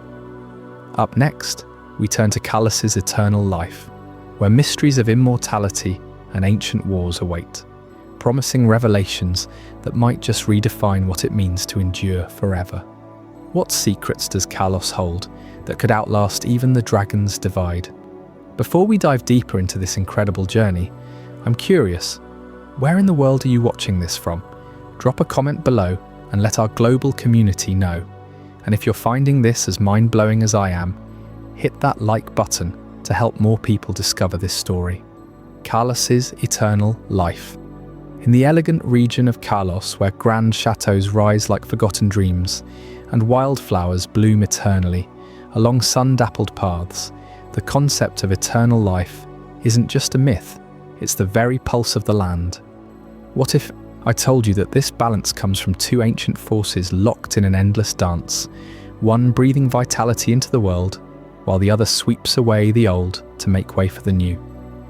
You see, at the core of Kalos's enduring spirit are Xerneas, the embodiment of life itself, and Yveltal, its counterpart in destruction, together weaving a cycle that keeps nature forever renewed. Picture the forests of Kalos, those vast whispering groves where trainers first encounter the thrill of discovery. Xerneas, with its majestic antlers glowing like captured rainbows, doesn't just wander these woods, it awakens them. Legends passed down through generations speak of how this stag-like Pokémon channels pure life energy, turning barren soil fertile and coaxing dormant seeds to burst forth in vibrant displays. Have you ever wondered why Kalos's meadows seem untouched by time, their colours so vivid even in the quiet of twilight?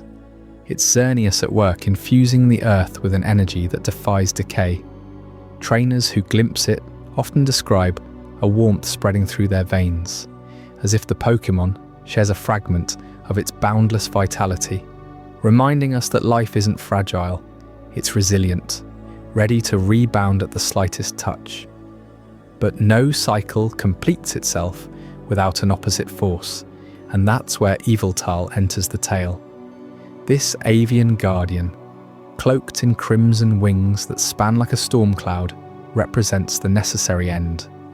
When Yveltal spreads its wings, it doesn't destroy out of malice. It absorbs the life force of the fading, the withered, the exhausted, returning it to the earth in a grand recirculation. Think of the autumn leaves in Kalos's parks, falling not in sorrow, but in preparation for spring's return. Yveltal ensures that nothing lingers too long, preventing stagnation that could choke the world's growth. In ancient Kalosian folklore, elders would gather children around flickering hearths to recount how Yveltal once descended upon a plague-stricken valley, drawing away the sickness and decay, only for Xerneas to follow, blanketing the land in fresh blooms. This duality, you might say, is Kalos's eternal heartbeat, life and destruction not as enemies, but as partners in renewal. What makes this cycle so profound is how it mirrors the Pokémon world at large. Yet in Kalos, it's elevated to something almost sacred. Imagine a young trainer, much like you perhaps once were, venturing into the shadows of Route 20, where the air hums with unseen power. They might stumble upon a glade where Xerneas has just passed, flowers unfurling in real time, petals shimmering with dew that never evaporates. Or in the dead of night, they could witness Yveltal's silhouette against the moon, a gentle hush falling over the forest as old growth yields to the promise of tomorrow. These encounters aren't random. They're reminders that nature in Kalos thrives because of this balance. Without Yveltal's pruning, life would overrun itself, becoming wild and unsustainable. Without Xerneas' spark, destruction would leave only voids. Together, they ensure that every season, every bloom, every Pokémon's journey contributes to an unending renewal, a testament to the region's timeless grace. Yet woven into this natural harmony is a darker thread, one born not from the wild, but from human ambition. Have you heard the legend of Azid, the ancient king whose quest for eternal life cast a long shadow over the bonds between people and Pokémon? It begins in a time of unrelenting war, when Kalos was torn by conflict, armies clashing across fields that should have known peace. AZ, a ruler heartbroken by loss, particularly the death of his beloved Floette, a tiny Pokémon that had been his constant companion, vowed to end such suffering forever. Driven by grief, he poured his kingdom's resources into crafting what he called the ultimate weapon, a colossal machine fueled by the life energy of countless Pokémon. This device, towering and ominous, promised immortality, but at what cost? The stories say Azer activated it in a desperate bid to protect his people, unleashing a blast that ended the war in an instant, vaporizing armies on both sides. But victory tasted like ash. In his desperation to revive Floette, Azer turned the weapon's power inward, granting himself immortality, a curse more than a gift. For thousands of years he wandered Kalos as an eternal wanderer, his body unaging but his soul fractured, haunted by the Pokémon he had sacrificed. Floette, revived briefly, rejected him in sorrow, fleeing into the wilds and evolving into Florges, a guardian of purity that AZ could never reclaim. You can almost feel the weight of that moment, can't you?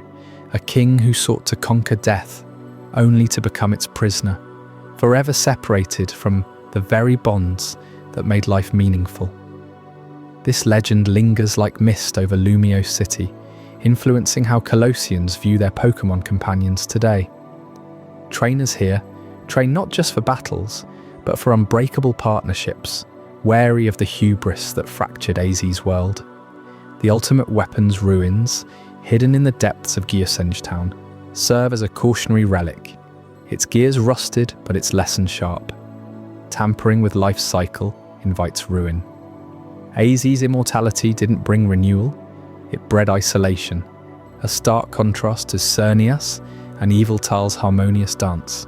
In modern Kalos, you'll find festivals honouring this tale, where performers reenact the king's folly, with Pokémon like Aegislash standing in for the weapon's guardians, their steel forms gleaming under lantern light.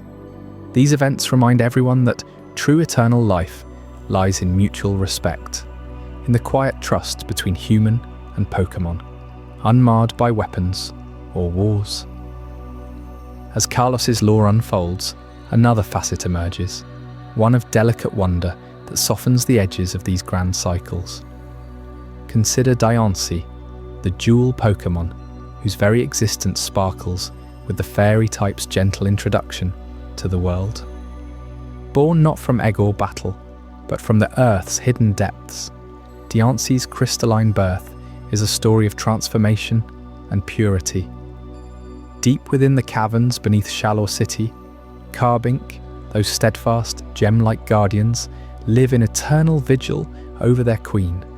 Over eons under immense pressure and the faint glow of subterranean lights, a single Carbink can evolve, its body compressing into a radiant diamond core, emerging as Diance, a being of unparalleled elegance. What strikes you most about Diance is how it embodies the fairy type's arrival, a force of charm and subtlety that counters the raw power of dragons and the shadows of destruction. Introduced in Kalos, the fairy type brought a new layer to battles and bonds, emphasizing healing over harm, illusion over brute force. Diance's birth, they say, was foretold in old texts as a sign of renewal, its mega-evolution unleashing a cascade of pink light that purifies tainted lands, much like Xerneas's touch but with a whimsical grace.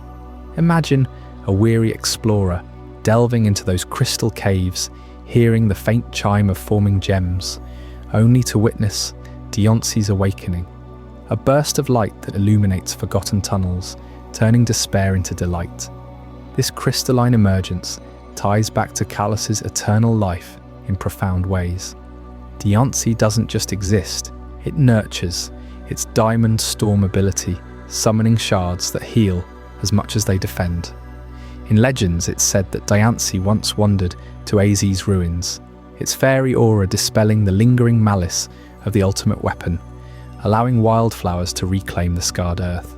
For trainers, encountering Diance means learning the fairy's lesson: strength in gentleness, eternity through care. You'll find echoes of this in Kalos's Pokémon contests, where performers with Sylveon or Clefable channel that same ethereal energy. Their routines a ballet of light and laughter that draws crowds into the magic. Delving deeper into these tales, let's explore how Xerneas and Yveltal's influence shapes everyday life in Kalos. Take the Pokémon League itself, perched high in the mountains where the air is crisp and eternal. Champions like Diantha often speak of drawing inspiration from the life-death cycle, training their teams to adapt and evolve, much like the land itself. A battle here isn't mere sport, it's a microcosm of renewal, where a fainted Pokémon rises stronger, echoing Yveltal's release and Xerneas's revival. And Az's shadow? It prompts ethical debates among professors in Lumios's labs, questioning the limits of mega-evolution. Does amplifying a Pokémon's power risk the same overreach that doomed the king? One anecdote that always captivates is the tale of a forgotten trainer from centuries past who sought Xerneas to cure a dying village. Guided by Yveltal's subtle winds, he found the stag in a hidden glade, but learned that true healing required acceptance of endings. The village thrived not through forced immortality, but by honouring the cycle, planting seeds in the wake of loss.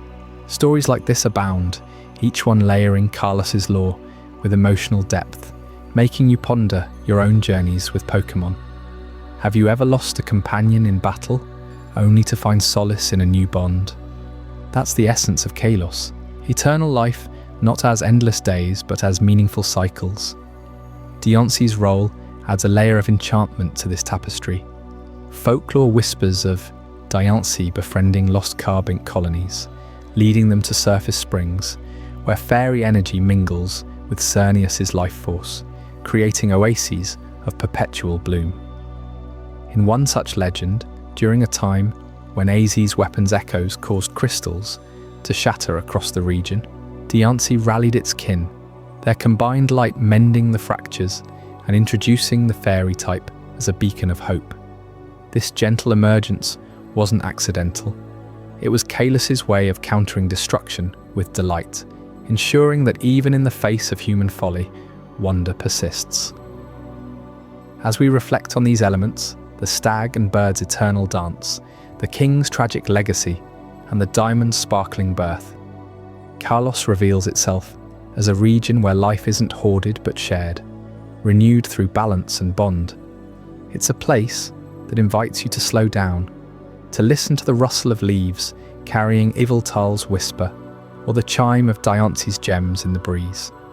In embracing this, trainers forge connections that outlast any weapon or war, proving that eternal life thrives in harmony. And yet, as Kalos' cycles turn toward distant horizons, our journey doesn't end here. Up next, we'll venture to Alola's guardian, deities where Tapu of earth, sea and sky watch over islands, pulsing with ancient protective spirits. Deities whose enigmatic powers and island-specific blessings will leave you yearning to uncover their sacred roles in a tropical paradise. Alola's guardian deities.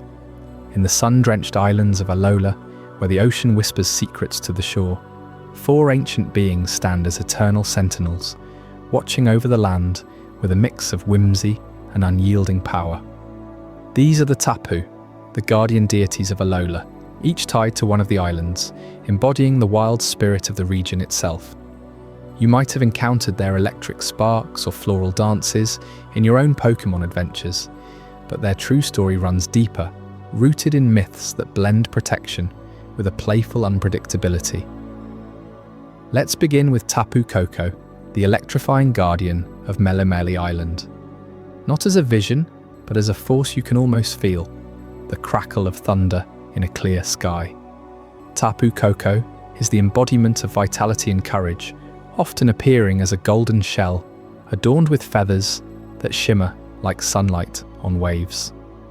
Legends say it was born from the island's very energy, a spark ignited when the first rays of dawn touched the volcanic peaks.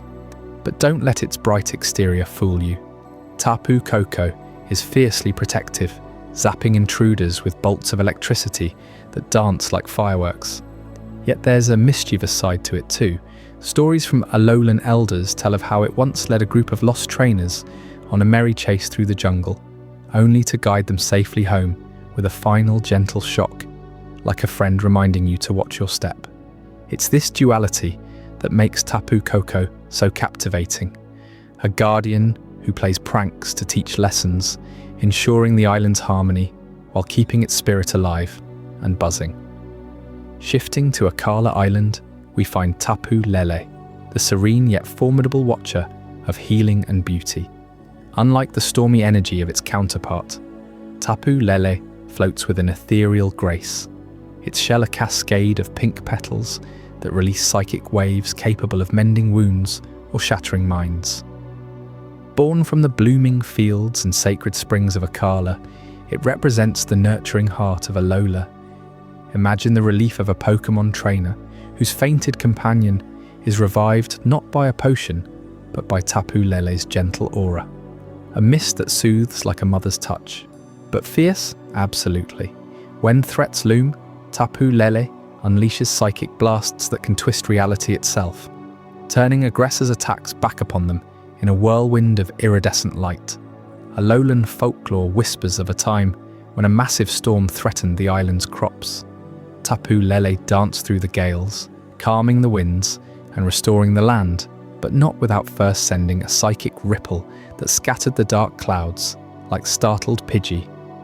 Its playfulness shines in quieter moments, like leaving behind blooming flowers as gifts for those who respect the island's balance, a reminder that protection comes wrapped in unexpected joy. Now turn your thoughts to Ula Ula Island, home to Tapu Bulu, the robust defender of growth and strength. This guardian is a towering presence, its massive green shell crowned with antler-like branches that rustle with the power of untamed nature. Tapu Bulu draws from the rugged highlands and lush valleys of Ula Ula, symbolizing the raw force of life, pushing through adversity. It's said to charge into battle with the force of a charging Tauros, its grass-type energies summoning vines that ensnare foes or shield allies. Yet beneath that brute strength lies a playful heart. Tapu Bulu has been known to playfully uproot trees, only to replant them in absurd shapes, delighting children who stumble upon its handiwork. One tale from the islands recounts how it once bowled over a band of poachers with a single, earth-shaking stampede, then turn their nets into swings for wild Pokémon to play on. This fierce protector doesn't just guard, it invigorates, ensuring that Ula's spirit remains wild and unbreakable, a testament to Alola's resilient soul. Finally, on Pony Island, the most remote and mysterious of them all, resides Tapu Fini, the enigmatic guardian of the seas and endings. Its shell gleams like polished coral, evoking the deep blues of the ocean, and it commands water with a fluidity that borders on the supernatural. Tapu Fini oversees the cycles of life and death, emerging from the island's sacred ponds to purify waters or drown corruption in tidal fury. Its fierceness is subtle, like the undertow that pulls you under without warning, but no less deadly. Waves summoned by Tapu Fini have been known to cleanse entire beaches of invasive threats, leaving behind pristine shores.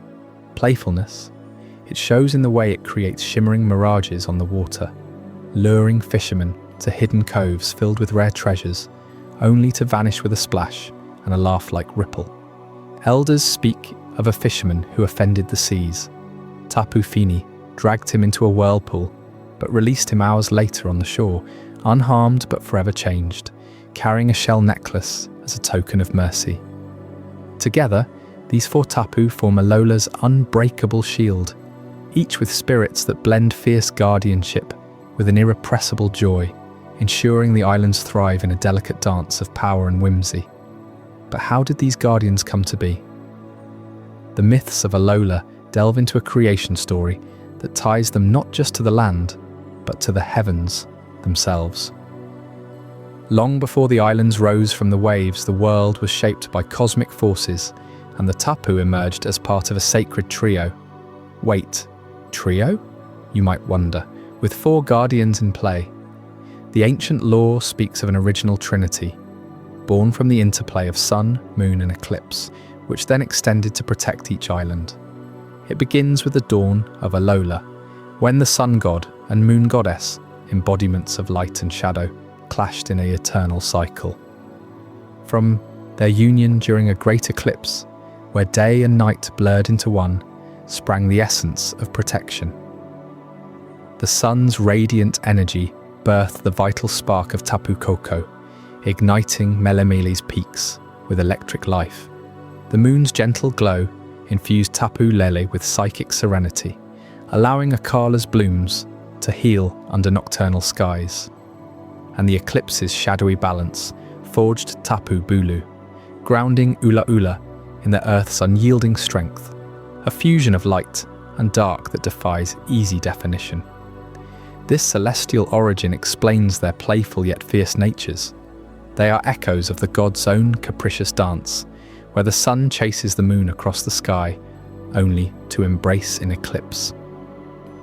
Tapu Fini, arriving later as the quartet completed, drew from the ocean's depths, which mirrored the eclipse's watery veil, ensuring Pony's isolation remained a sanctuary. In Alolan temples, carvings depict this creation, rays of sun piercing moonlit waters, birthing shell-like forms that scatter to the islands. It's a story that reminds you of the fragile harmony in our world, how light and shadow, play and power must coexist.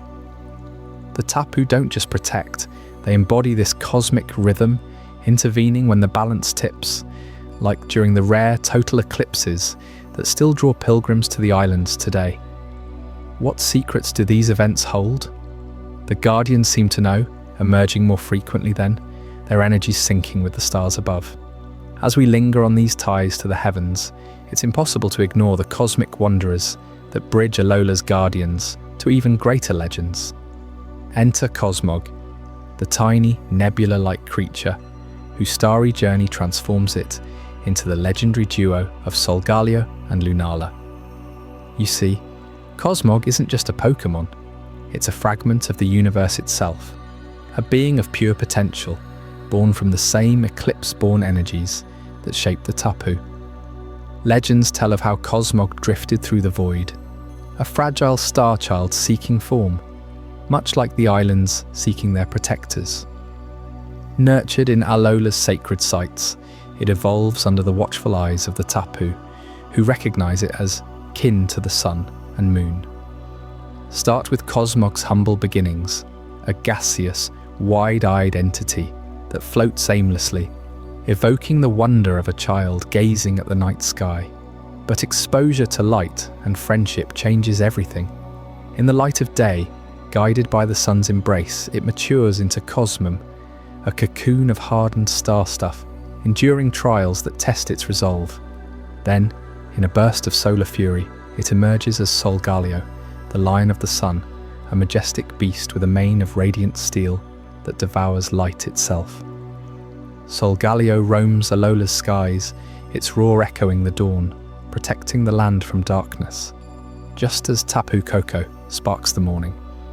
Imagine the awe of witnessing it, a creature that bends sunlight into prisms, forging paths through ultra-space, the dimension beyond our world.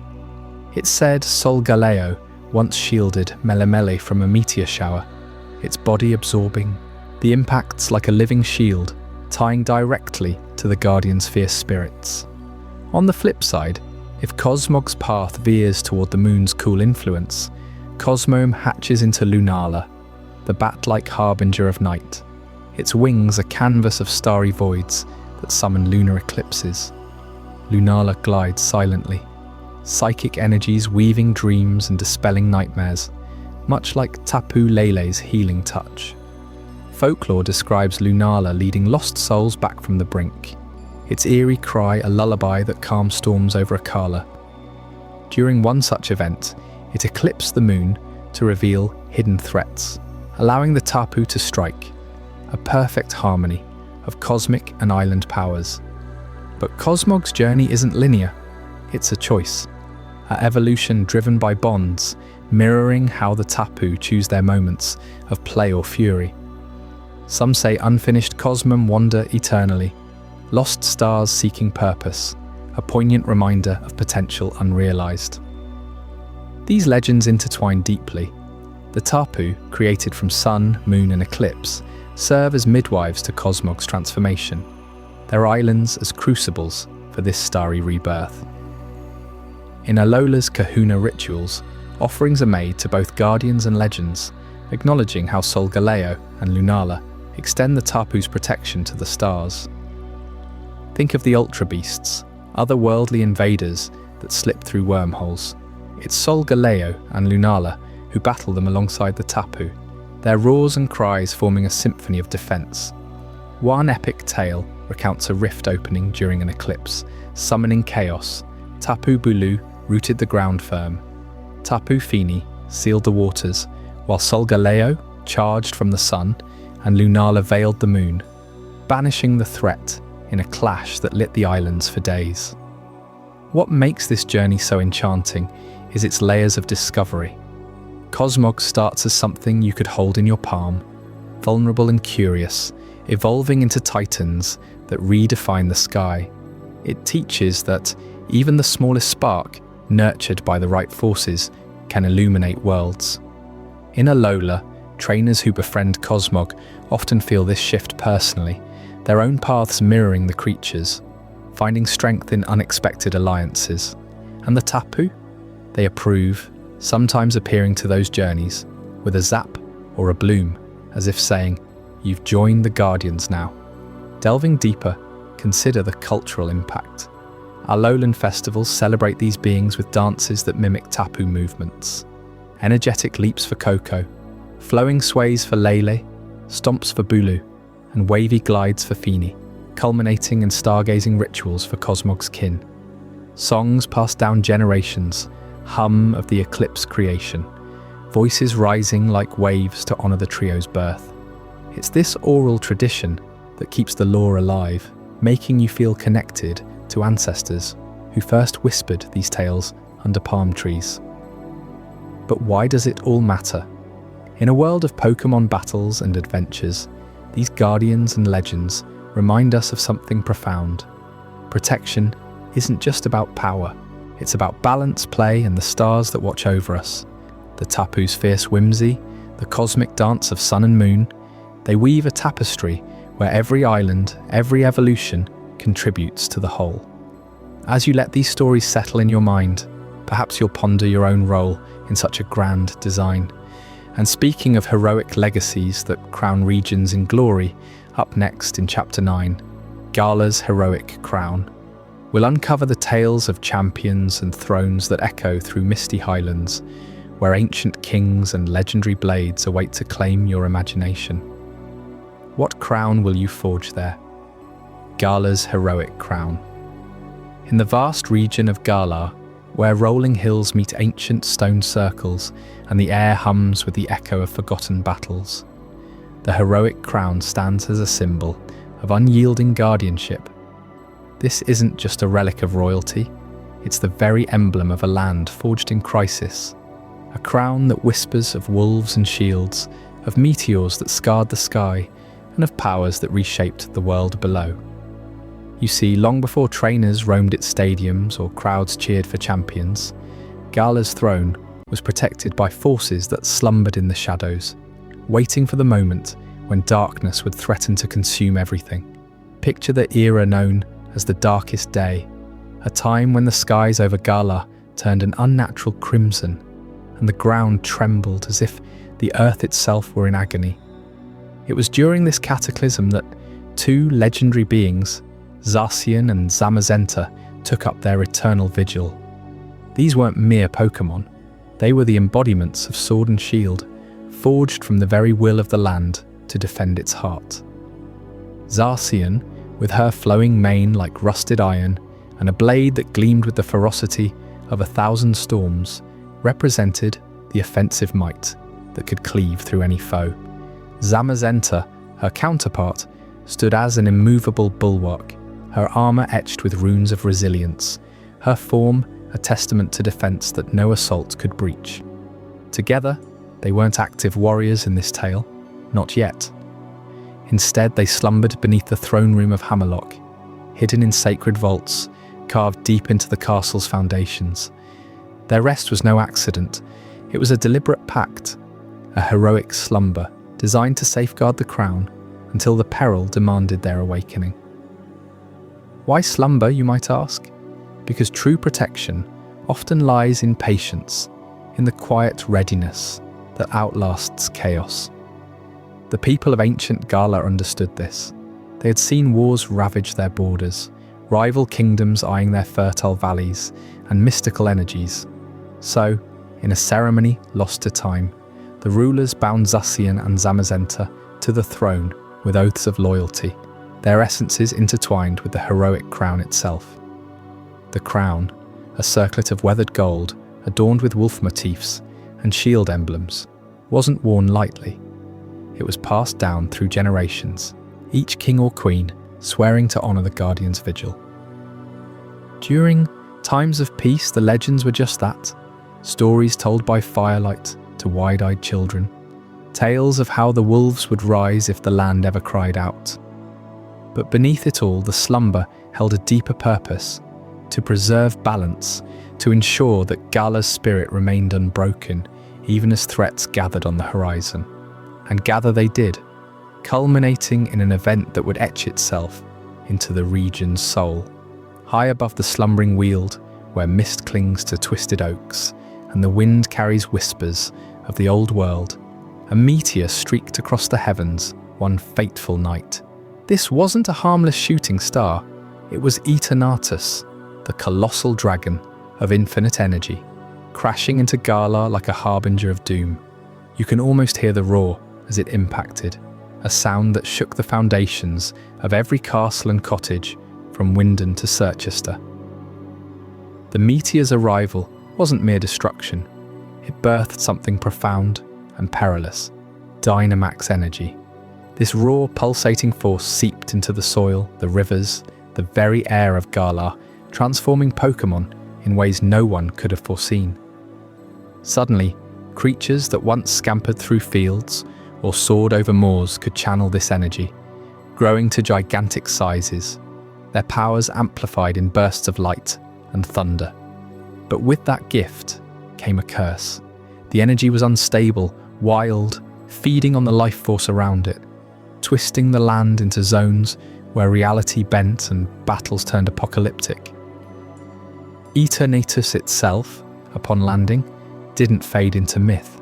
It burrowed deep, its massive form coiling beneath the surface like a serpent ready to strike.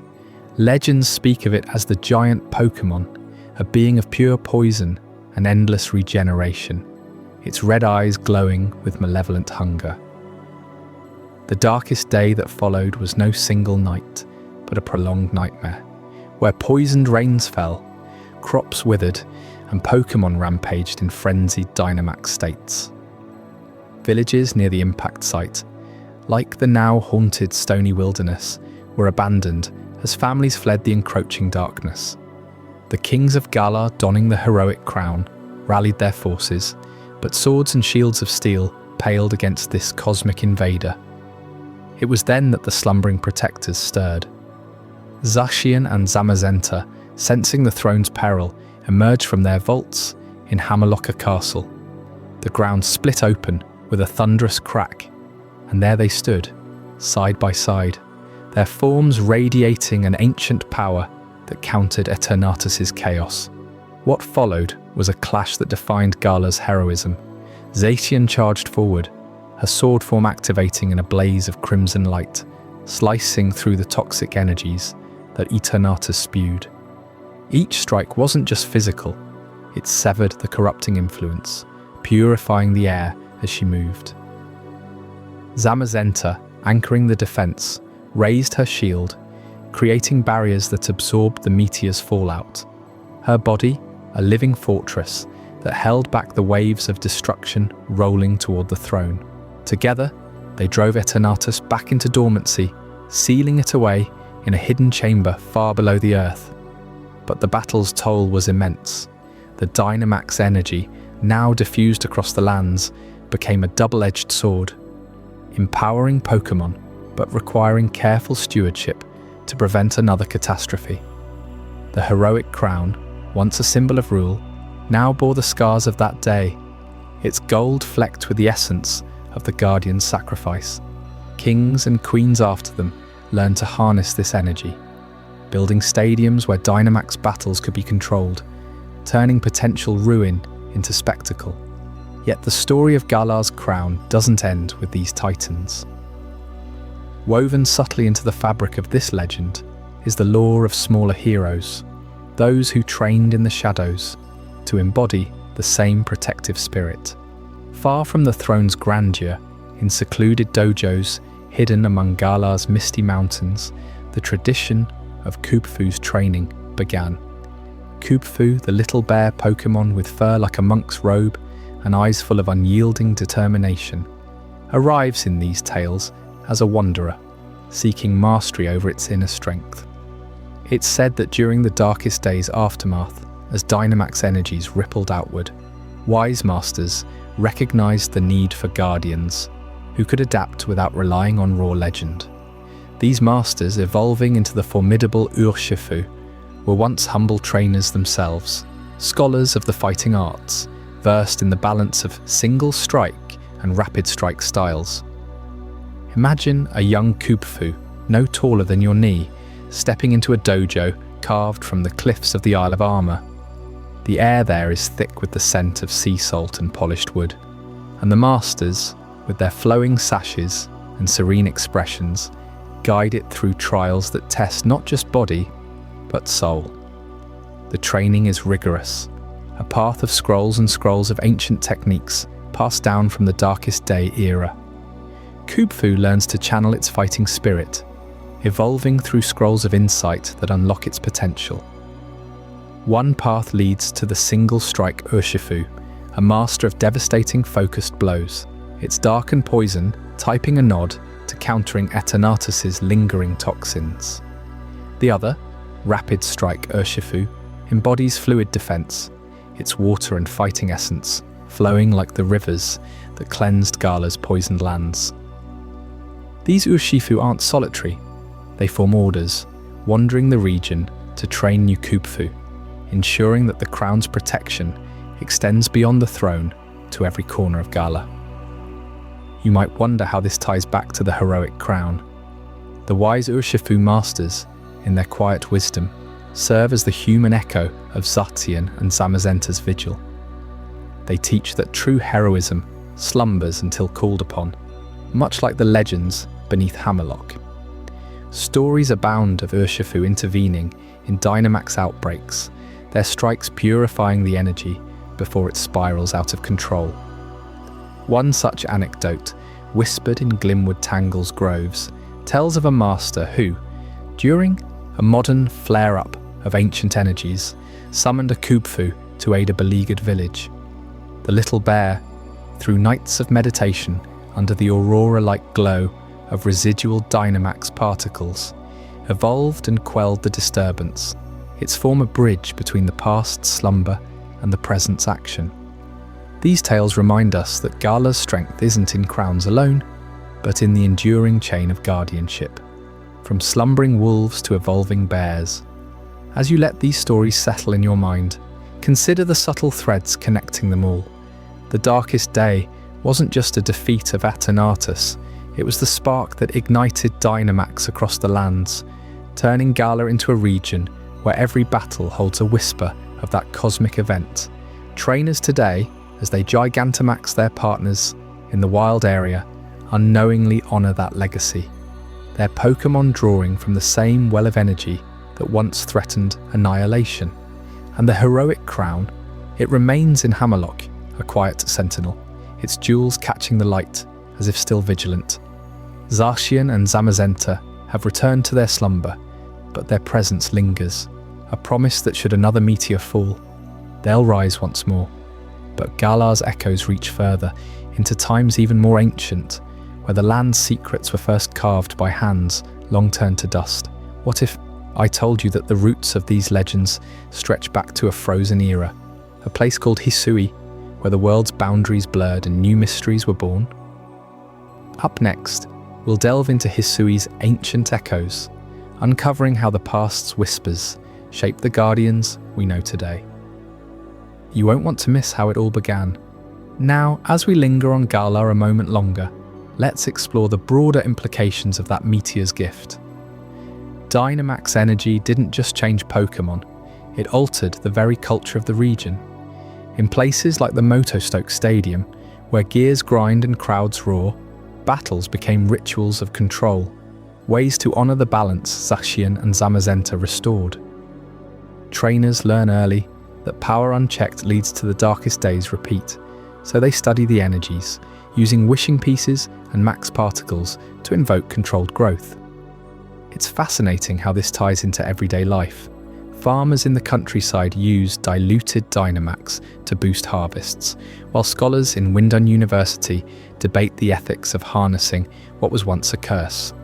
Speaking of scholars, the Urshifu Masters play a crucial role here too. Their dojos aren't relics, they're active hubs, where Kubfu from across the seas arrive, drawn by an innate sense of destiny. Training involves not just physical drills, sparring under waterfalls, or meditating in steam-filled caves, but philosophical lessons drawn from the throne's history. A master might recount how Zamazenta's shield absorbed Eternatus's blasts, teaching Kubfu that defense is as vital as attack. In one legendary tale, a rapid strike Urshifu faced a rampaging Dynamax Colossal in the Giant's Mirror, its flowing strikes redirecting the beast's heat into the lake, cooling the threat without destruction. These stories build resilience, ensuring that every evolved Urshifu carries the crown's protective ethos. And what of Eternatus now? Sealed but not destroyed, it stirs in dreams and ruins, a reminder that Galar's peace is fragile. Explorers in the Crown Tundra have found artifacts hinting at failed attempts to communicate with it, suggesting the dragon's energy could one day be tamed. Yet the heroic crown forbids such hubris. Its wearers know that some powers are meant to be contained, not conquered. Zacian's sword, sharp as regret, cuts away ambition, while Zamazenta's shield guards against folly. Together, they embody Galar's heroic ideal: strength in restraint, protection through wisdom. As the sun sets over Galar's stadiums, casting long shadows that dance like slumbering wolves, you can feel the land's pulse, the steady rhythm of a region reborn from darkness. The crown gleams on, a beacon for all who seek to understand its legacy. From the throne's depths to the dojo's peaks, every element weaves a tapestry of guardianship that invites you deeper into Pokemon's timeless lore. To truly grasp the heroic crown's weight, consider the personal stories etched into its history. One ancient queen, during a lesser crisis echoing the darkest day, donned the crown and ventured into the slumbering Weald alone. There, guided by visions of Zacian, she uncovered a hidden shrine where Dynamax crystals pulsed like heartbeats. Her actions stabilized a rift, but at great cost. Her health faded, mirroring the Guardian's own exhaustion. Such sacrifices underscore that heroism isn't glory, it's the quiet burden of protection. Similarly, Kubfu trainees hear these yarns, learning that evolution comes from trials faced with honor. In the end, Galar teaches us that even in slumber, legends watch over us. The meteor's arrival birthed wonders and warnings, Dynamax energy a gift wrapped in peril, and through it all the heroic crown endures, its wolves ever ready. As we prepare to journey onward, hold on to this sense of vigilant peace. It's the thread that leads us to Hisui's ancient echoes, where the first echoes of creation will reveal even greater secrets. Hisui's ancient echoes. In the ancient region known as Hisui, where the veil between past and present thins like mist over a forgotten river, noble Pokémon stood as guardians of fragile human lives. These majestic creatures, far more than beasts of burden or wild predators, wove themselves into the very fabric of early settlements, offering protection and wisdom in a world teeming with uncertainty. Take the Hisuian Growlithe, for instance, a variant of the loyal fire pup, but here adapted to the harsh windswept plains and jagged mountains of Hisui. Unlike its Johto cousins with their fiery manes, this Growlithe bore a coat of deep crimson and cream, evoking the embers of a hearth fire in the dead of winter. You can almost hear the crackle of its inner flame as it patrolled the edges of rudimentary villages, its keen senses alerting settlers to approaching dangers from the untamed wilds. Early humans in Hisui, those hardy souls who first tamed the land long before it became Sinnoh, faced perils that would test the spirit of any wanderer. Towering blizzards that buried paths under feet of snow, packs of feral alpha Pokémon roaming with unchecked ferocity, and the ever-present rumble of shifting earth from seismic unrest. In this unforgiving landscape, the noble Pokémon emerged as beacons of hope. Hisuian Growlithe, revered as one of the noble wardens, wasn't just a companion, it was a symbol of communal strength. Picture the scene if you will, though through words alone, let it unfold in your mind's eye. A cluster of thatched huts huddled against a cliffside, smoke curling from central fires where families gathered for warmth. As night falls, a low growl echoes from the perimeter, not one of threat, but of vigilant assurance. That Growlithe, its eyes glowing like twin lanterns, circles the settlement. Its evolved form, the Hisuian Arcanine, occasionally joining to amplify the watch. These nobles weren't captured or commanded through force. They formed pacts, symbiotic bonds born of mutual respect. Humans offered tributes, fresh kills from hunts or woven talismans infused with gratitude, and in return the Pokémon lent their elemental might to shield the young and the elderly. But why these Pokémon in particular? What drew them to humanity's side in Hisui's dawn? It speaks to a deeper harmony, one that historians and lawkeepers have pieced together from fragmented stone carvings and oral tales passed down through generations. The Hisuian Growlithe, with its affinity for fire, countered the region's biting cold, using controlled bursts of flame to melt ice-blocked rivers or warm frozen grounds for planting. In settlements like what would later become Jubilife Village, these guardians helped establish the first stable outposts. Elders recount stories of a single Arcanine whose roar alone scattered a horde of aggressive Galali during a brutal storm, saving dozens from hypothermia. You feel that pull, don't you?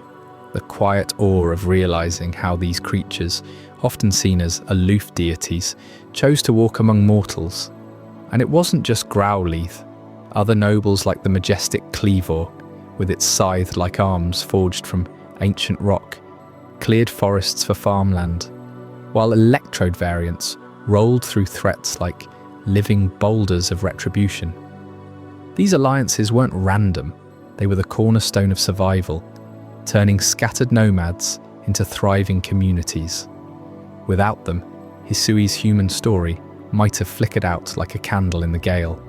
As settlements grew, so did the whispers of greater mysteries lurking beyond the horizon. The space-time rift of Hisui, that enigmatic tear in reality, holds secrets that challenge everything we thought we knew about the world's creation. At its heart lie Dialga and Palkia, the legendary Pokémon of time and space. But in Hisui, they appear not in their pristine forms, but altered, twisted by the rift's chaotic energies. Dialga, the steel-clad sovereign of time, usually embodies unyielding progression. Its body, a fortress of diamond-hard plates that echo the ticking of eternal clocks. Yet in the rift's shadow, it manifests as the origin form, a sleeker, more primal version, its form shimmering with proto-metallic hues, as if forged from the raw stuff of chronology itself. Palkia, the spatial architect with its pearl-like orbs controlling dimensions, shifts similarly, its body elongating into a serpentine grace, scales iridescent like fractured prisms, allowing it to warp reality with effortless fluidity. These altered states aren't mere cosmetic changes. They're responses to the rift's instability, where time loops in on itself and space folds like parchment. You might wonder, how did this rift come to be?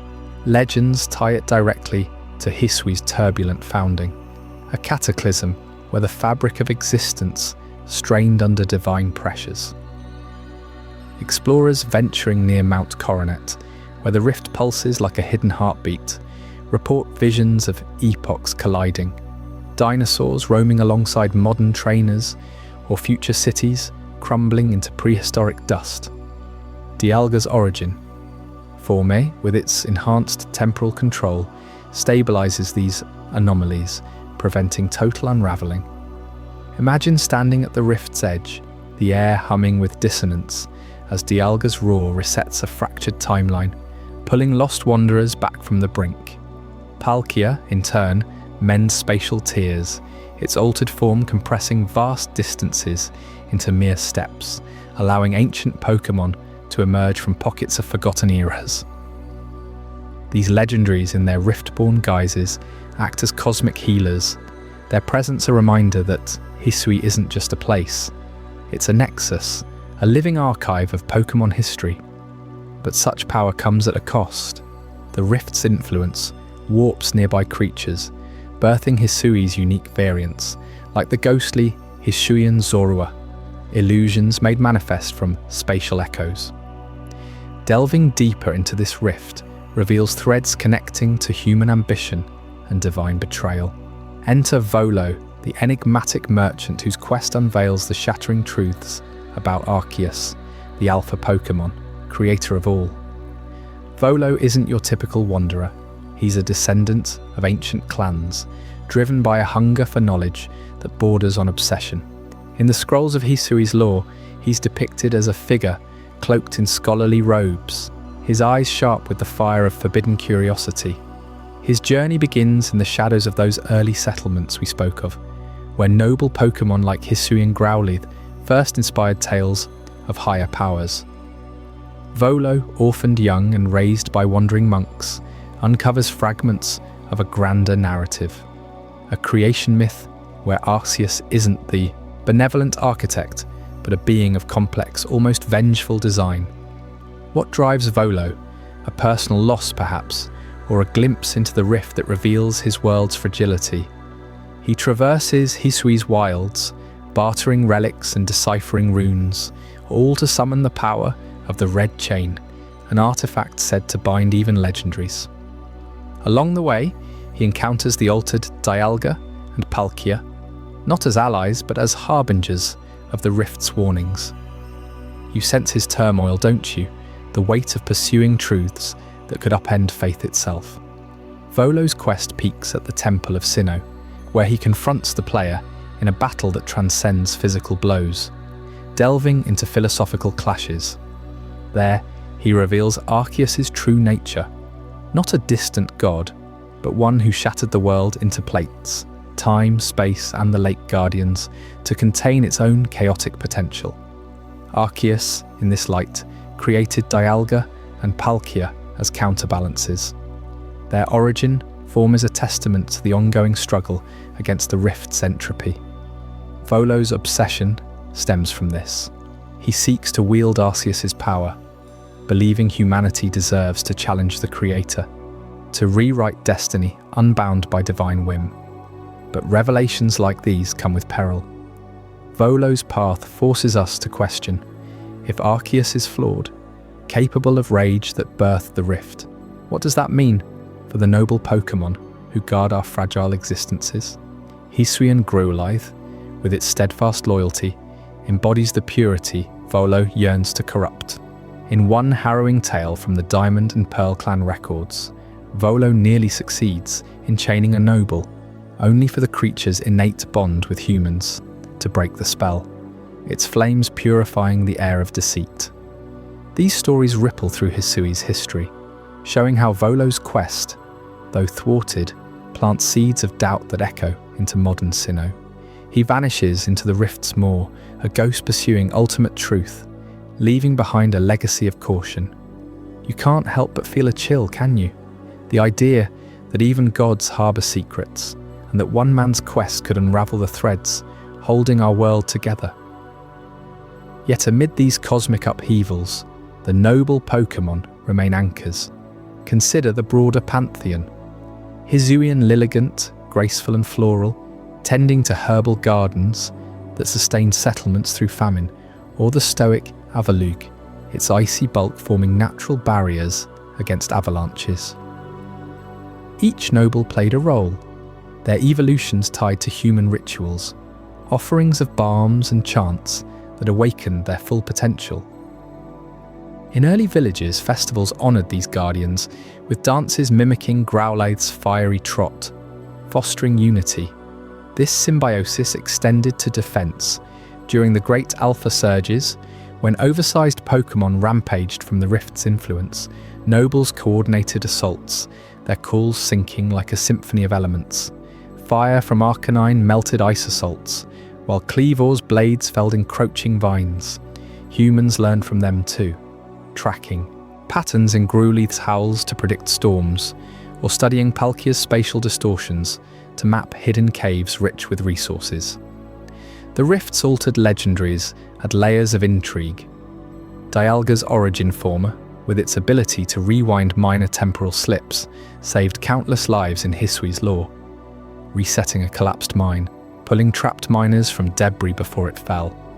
Palkia, mastering folds in space, enabled swift migrations, teleporting entire clans from flood-prone valleys, but their presence stirred conflicts. Some settlers feared the Rift as a curse from Arceus, blaming Volo's meddling for intensified anomalies. Volo himself chronicled these in hidden journals, now pieced together by scholars, describing visions where Arceus appeared not as a wheel of light, but a fractured entity, its plates representing matter, antimatter, and the voids between, scattered to prevent self-destruction. This revelation reframes creation.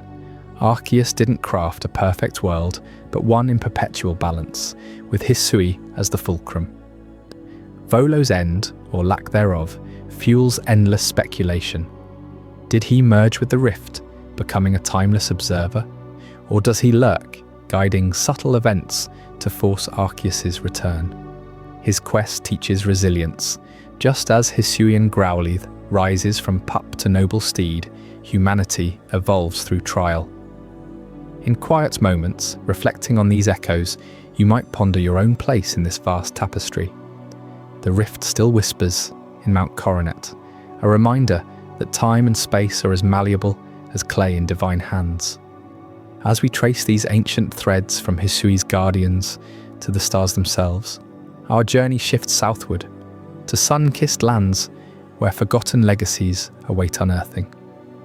In the next chapter, Paldea's hidden treasures, you'll uncover enigmas buried beneath vibrant terrains, secrets that could redefine alliances between trainers and their enigmatic partners. What treasures lie waiting to spark your sense of wonder? Paldea's hidden treasures. In the heart of Paldea lies a region where time itself seems to bend, revealing treasures not of gold or jewels, but of mysteries that whisper from the edges of history and the brink of tomorrow.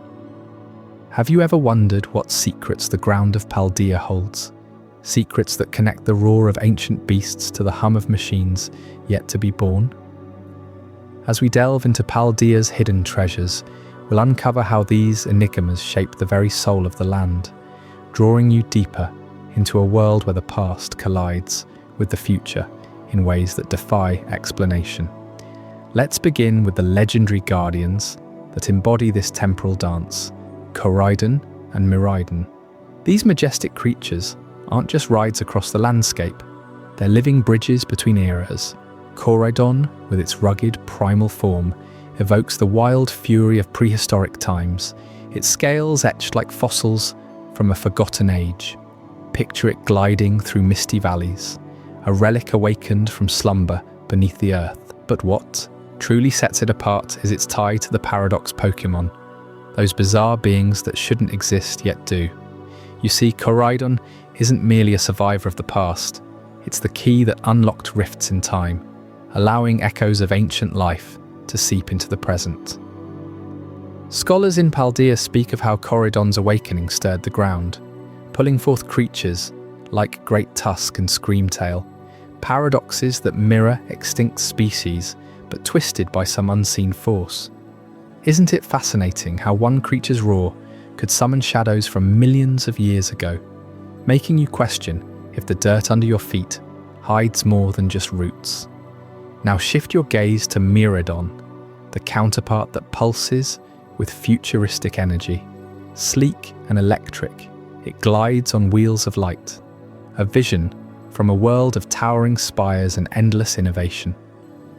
Miraidon's connection to the paradox Pokémon is equally profound, but in reverse, it heralds arrivals from the future, invaders from a timeline where technology reigns supreme. Iron Treads and Iron Bundle, for instance, bear Miraidon's metallic sheen, as if forged in the same distant forge. These ties aren't coincidental. Ancient texts from Paldea's ruins suggest that Miraidon's arrival created temporal anomalies, tears in the fabric of reality that let futuristic paradoxes crash into our world. You can almost hear the hum of its energy resonating through the air, pulling you into a sense of wonder about what innovations await beyond our horizon. But how did these guardians come to be? Their prehistoric and futuristic essences, intertwined with Paldea's paradoxes, form the backbone of the region's hidden lore, a treasure trove that invites endless exploration. As we peel back these layers, the story grows even more intricate with the ancient kings who once ruled Paldea. These weren't ordinary monarchs, they were visionaries who harnessed the power of Terra crystals, those shimmering gems that infuse Pokémon with extraordinary abilities. Long before the modern era, these kings discovered vast deposits of Terra crystals deep within Paldea's mountains and beneath its sprawling plains. They believed these crystals were gifts from the land itself, fragments of Arceus's will crystallized into form. You might ask, what made these kings so pivotal?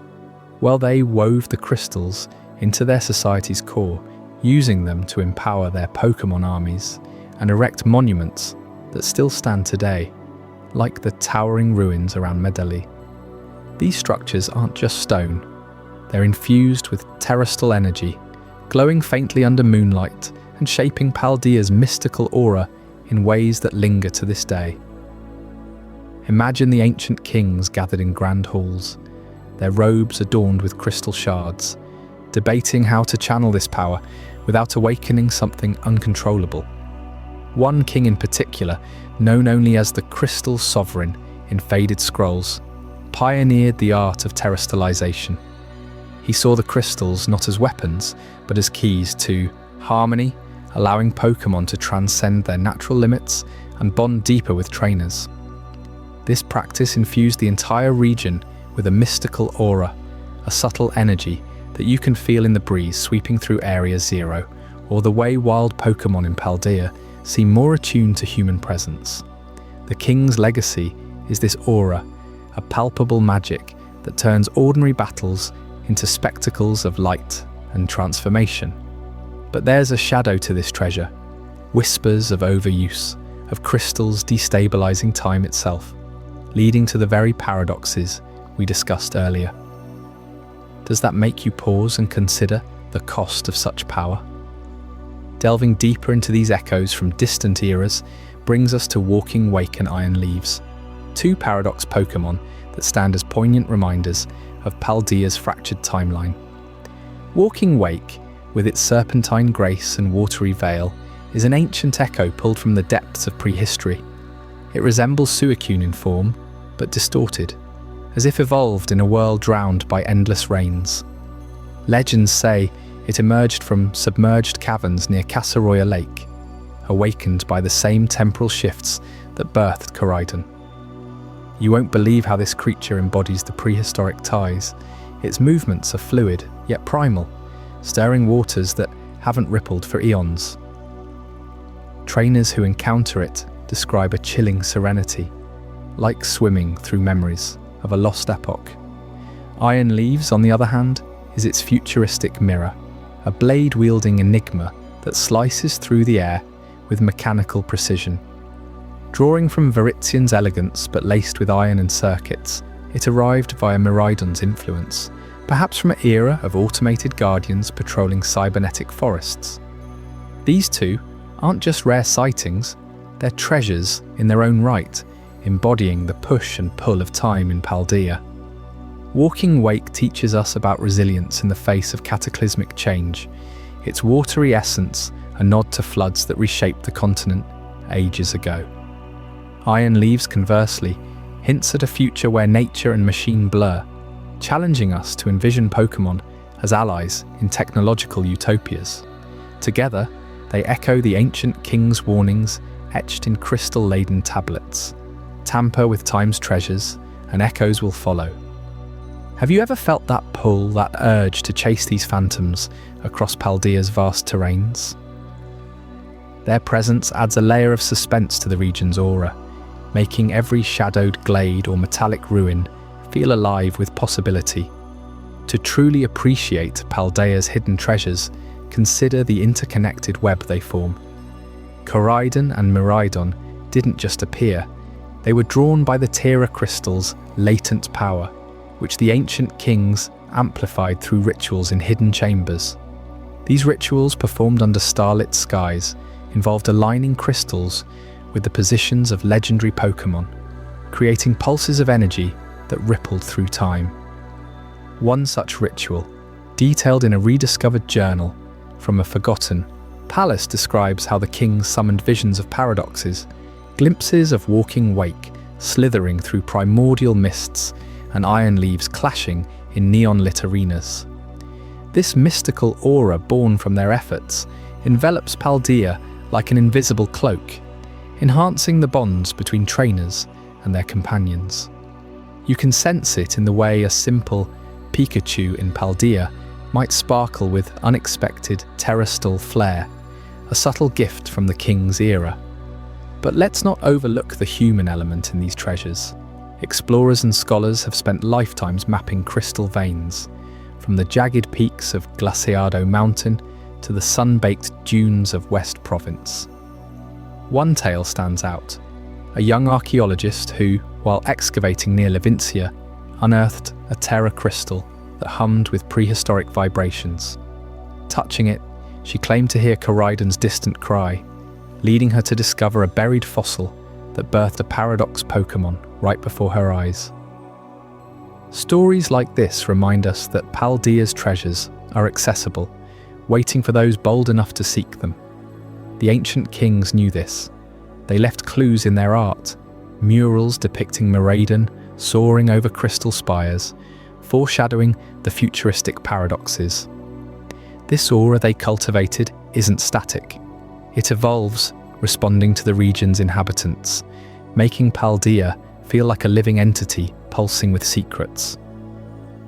As we wander through these revelations, think about the paradoxes as more than anomalies.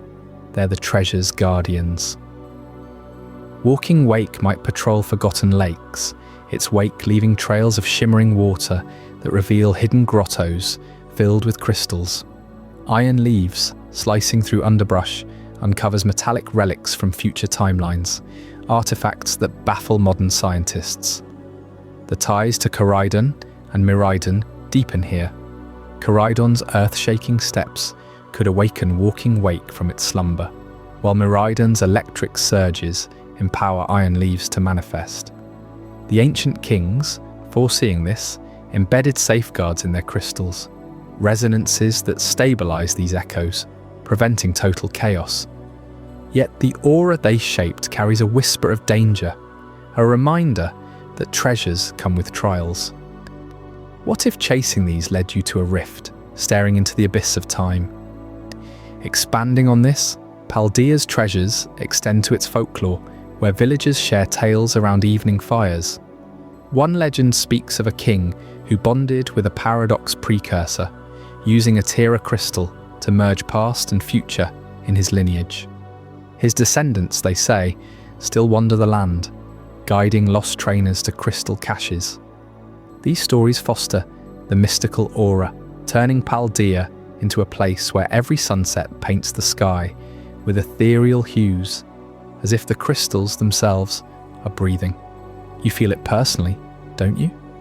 That quiet thrill when learning how Koraidon's primal might influenced the king's defensive strategies against invading paradoxes, or how Miraidon's foresight inspired innovations in crystal forging. It's a tapestry woven from time's threads, each paradox a vibrant stitch. To ground this in specifics, recall the events surrounding Area Zero, Paldea's ultimate treasure vault. Here the convergence is stark. Koraidon delves into prehistoric layers, unearthing fossils that morph into paradoxes under Tera influence. Miraidon navigates futuristic strata, where Iron Leaves-like entities guard crystalline cores. The ancient kings built the first barriers around this zone, infusing them with aura-amplifying crystals to contain the temporal flux. Walking Wake's domain lies in the watery depths below, its echoes amplifying the king's water-based rituals, while Iron Leaves haunts the metallic upper reaches. This setup creates a symphony of eras, where the air hums with potential. Trainers venturing there report visions, flashes of kings wielding crystal scepters, commanding paradoxes into submission. It's as if the treasures replay history for those who listen. But what drives this all? The Tera crystal's unique composition, laced with stardust from cosmic events, allows them to resonate across timelines. The kings discovered this by accident, during a meteor shower that embedded shards across the region. Harnessing them, they shaped Paldea's aura into a beacon, attracting Koraidon from the past and Miraidon from the future. Paradoxes followed, Walking Wake as a herald of watery antiquity, Iron Leaves as a vanguard of steely progress. This interplay isn't random, it's a deliberate design, a hidden treasure map etched into the land. You start to see Paldea not as a mere setting, but as a character in its own epic, its treasures unfolding like pages in an ancient book. As our exploration of Paldea's hidden treasures draws to a close, you might find yourself yearning for more veils to be lifted, more enigmas to unravel. These connections between guardians, kings, crystals, and paradoxes paint a region alive with wonder, where every step uncovers a piece of the eternal puzzle. And yet, this is just the prelude to even greater revelations. Up next in Chapter 12, Mythical Pokémon. Unveiled, we'll step into realms where legends take on forms that challenge everything you thought you knew, pulling back the curtain on beings so elusive they might just redefine the boundaries of reality itself. What secrets do these mythical entities hold that could eclipse even Paldea's temporal wonders? Stay with me, and let's find out together. I hope you're as amazed by this as I am. If you want to stay updated on more content like this, make sure to subscribe and join our community of curious minds. Trust me, what's coming next will challenge everything you thought you knew. Mythical Pokémon Unveiled. In the vast tapestry of Pokémon lore, mythical Pokémon stand as the rarest threads, elusive beings whispered about in ancient scrolls and guarded by the world's deepest mysteries. These aren't your everyday companions. They're the stuff of legends, appearing only to those pure of heart or in moments of profound change. Among them, Celebi emerges as the eternal guardian of time and nature, a small fairy-like creature with the power to weave through the ages like a gentle breeze through ancient trees. Picture yourself standing at the edge of a timeless forest where the air hums with secrets older than human memory. Celebi, that delicate sprite with its shimmering green body and translucent wings, doesn't just live in the woods, it protects them across every era. Legends tell of how it travels through time, mending the wounds inflicted on nature by careless hands. If a forest is felled in one timeline, Celebi might slip back to prevent it, ensuring that the cycle of life endures. You can almost hear the soft chime of its cry echoing through the leaves, a call that summons forgotten blooms to life. But what draws seekers from afar is the Ilex Shrine, hidden deep within Johto's Ilex Forest, a sacred hollow where Celebi is said to reside. This shrine isn't some grand temple of stone. It's a simple, weathered archway carved from the heart of an ancient tree, surrounded by vines that twist like living veins. Trainers who stumble upon it often feel a pull, as if the forest itself is breathing, inviting them closer. The story goes that Celebi only reveals itself here during moments of ecological harmony, when the balance between Pokémon and people is just right. One tale from the elders speaks of a young guardian who centuries ago witnessed a village on the brink of destroying the surrounding woods for expansion. As the axes fell, a swirl of pink petals filled the air, and Celebi appeared not in anger, but with a quiet resolve. It transported the villagers forward, in time to see the barren wasteland their actions would create. A lesson in foresight that turned their hearts. You might wonder, have you ever felt that tug in your own life? A whisper urging you to protect what's fragile? Celebi embodies that guardianship, a time-travelling steward ensuring forests like Ilex remain vibrant sanctuaries, where the past, present, and future entwine without end. As we drift from the whispering woods to the starlit skies, another mythical enigma awaits. Jirachi, the wish-granting star that awakens once every 1,000 years. This tiny, golden-bodied Pokémon, with its closed eyes and ribbon-like extensions, seems almost like a fallen comet drifting into our world to offer dreams made real. But Jirachi's power isn't boundless. It's tied to the rhythm of the cosmos, emerging only when the Millennium Comet streaks across the heavens, a celestial event so rare it marks the turning of epochs. Imagine lying on a hillside under a velvet night, the air cool and still, as you wait for that once-in-a-millennium spectacle. The comet isn't just a streak of light, it's a harbinger, pulling Jirachi from its deep slumber within some hidden cavern, or perhaps suspended in the ether itself.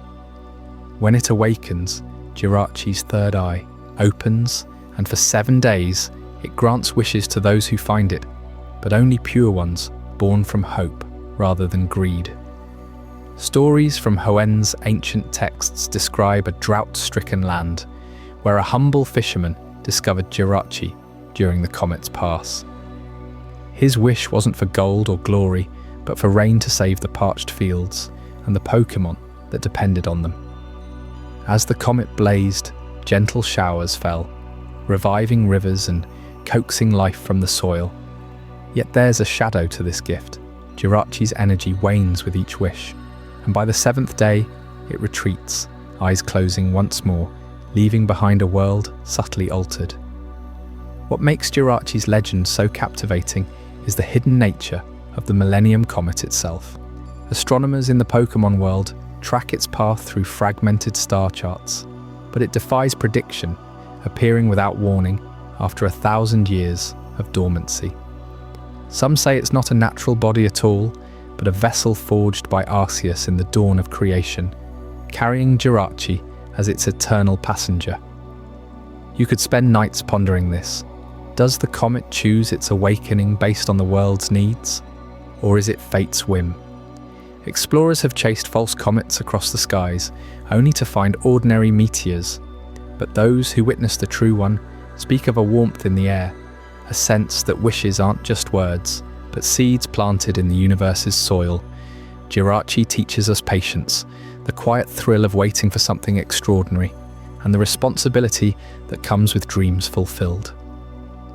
Shifting from celestial wonders to the boundless deep, we encounter Manaphy, the Prince of the Sea, a mythical Pokémon whose very existence pulses with the rhythm of ocean rebirth.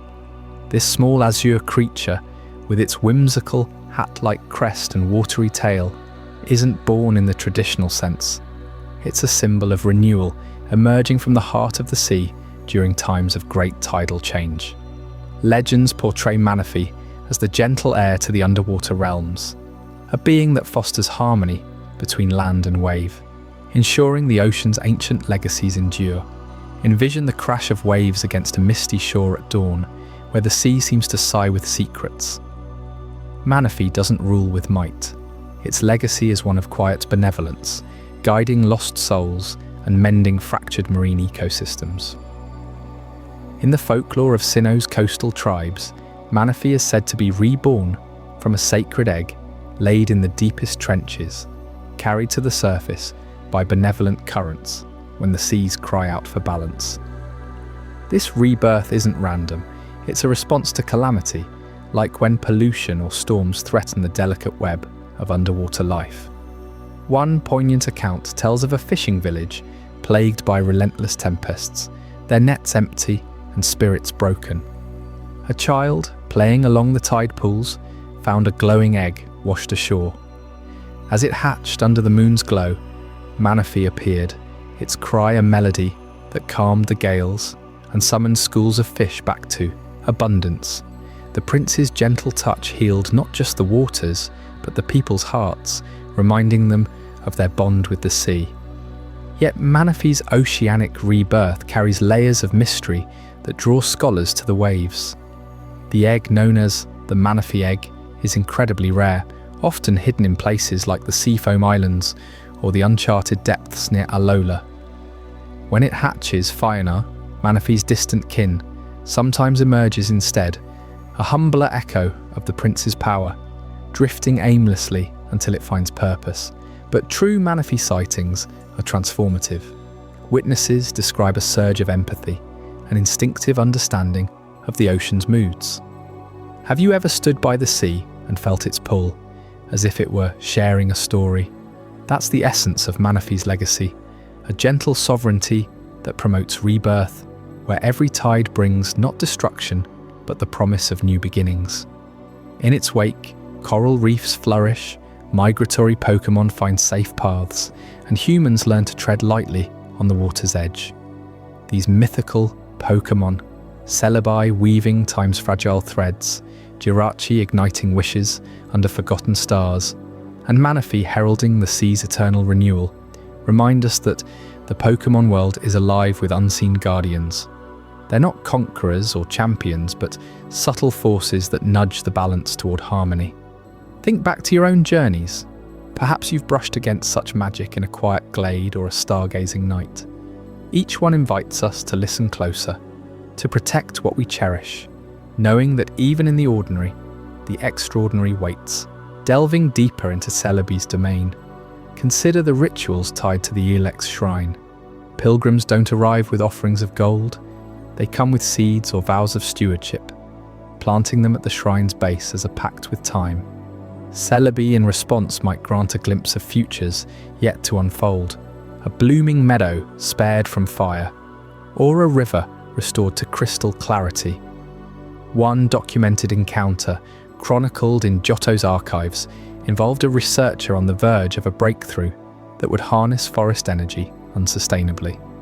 As doubt crept in, Celebi transported her to a withered timeline, where her invention had raised the land. Shaken, she abandoned the project, and in gratitude, Celebi left a single, ever-blooming flower as a token. It's stories like these that make Celebi more than a myth.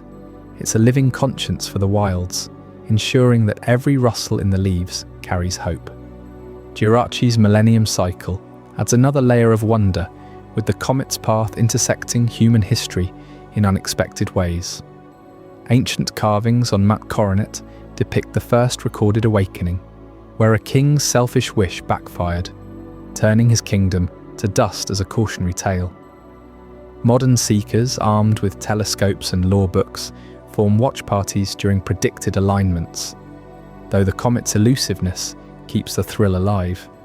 What if your wish aligned perfectly? Would it heal a rift in your world or reveal a hidden truth? Jirachi doesn't judge. It amplifies intent, making each awakening a mirror to our deepest selves. For Manaphy, the prince's gentle legacy extends to its ability to form heart swaps, a power that lets it exchange emotions with others, fostering understanding across divides.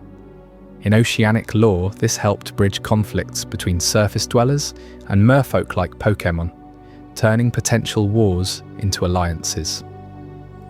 One expedition in the Orange Islands uncovered ruins etched with Manaphy's image, suggesting it once guided ancient navigators through treacherous straits, its rebirth ensuring safe passage for generations. The sea's prince doesn't demand worship. It simply is a beacon of rebirth that whispers, all things return if given time. As these tales of mythical guardians fade into the night, they leave us pondering the unseen forces that shape our world. But what lies beyond the living realms, in places where shadows dance and spirits linger? Up next, in Chapter 13, the ghostly realms will uncover the eerie veils between life and the beyond, where Pokémon like Gengar and Misdreavus blur the lines of existence itself. You won't want to miss the chills and revelations waiting there. The ghostly realms, in the shadowed corners of the Pokémon world, where the veil between life and the beyond grows thin, lie the ghostly realms, domains of eternal twilight where spirits wander without end. Did you know that these ethereal planes aren't just tales from old Pokédex entries, but intricate webs of lore that bind the very fabric of reality? As we step into this chapter, you'll uncover how these realms challenge everything we thought we understood about Pokémon existence, pulling you deeper into mysteries that linger long after the words fade. Consider the origins of these ghostly territories. Long before trainers roamed the lands, ancient rituals and cataclysms forged places where the departed refuse to fully depart. It's here that Pokémon like Spiritomb emerge from the annals of forbidden knowledge, their stories etched in stone and shadow. You see, Spiritomb isn't born of nature's whim. It's a culmination of unrest, a being sealed away for sins long forgotten. At its core beats the forbidden keystone, a jagged relic said to be carved from the heart of a mountain cursed by human folly. This keystone isn't merely a housing, it's a prison, one that traps not one soul, but an astonishing 108 distinct spirits, each a fragment of anguish from a bygone era. Picture the weight of that number for a moment. Why 108? Legends whisper that it mirrors the sins of humanity. Greed, wrath, envy, and more, tallied like beads on a spectral rosary. These souls, drawn from warriors, sages, and wanderers who defied the natural order, were bound together by an ancient clan's desperate incantation. They couldn't pass into peace, so they were fused into this swirling vortex of malice. When you encounter a Spiritomb in the wild, what you're facing isn't a single entity, but a chorus of 108 voices echoing in discord. Trainers who've bonded with one often speak of nightmares, whispers in the night that recount betrayals from centuries past. One such tale comes from the Sinnoh region, where a miner unearthed the keystone during a storm. As he touched it, the air grew heavy, and shadows coalesced into faces, each pleading or cursing in turn. He sealed it away, but not before one soul latched onto his dreams, turning rest into torment. Isn't it fascinating how something so small, this unassuming stone, holds the unrest of an entire multitude? But the forbidden keystone's power doesn't stop at containment.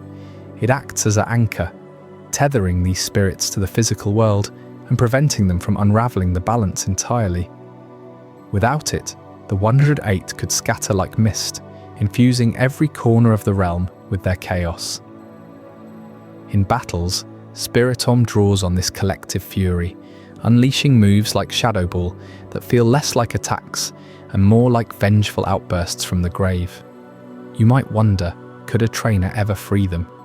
The lore suggests it's possible, but at what cost?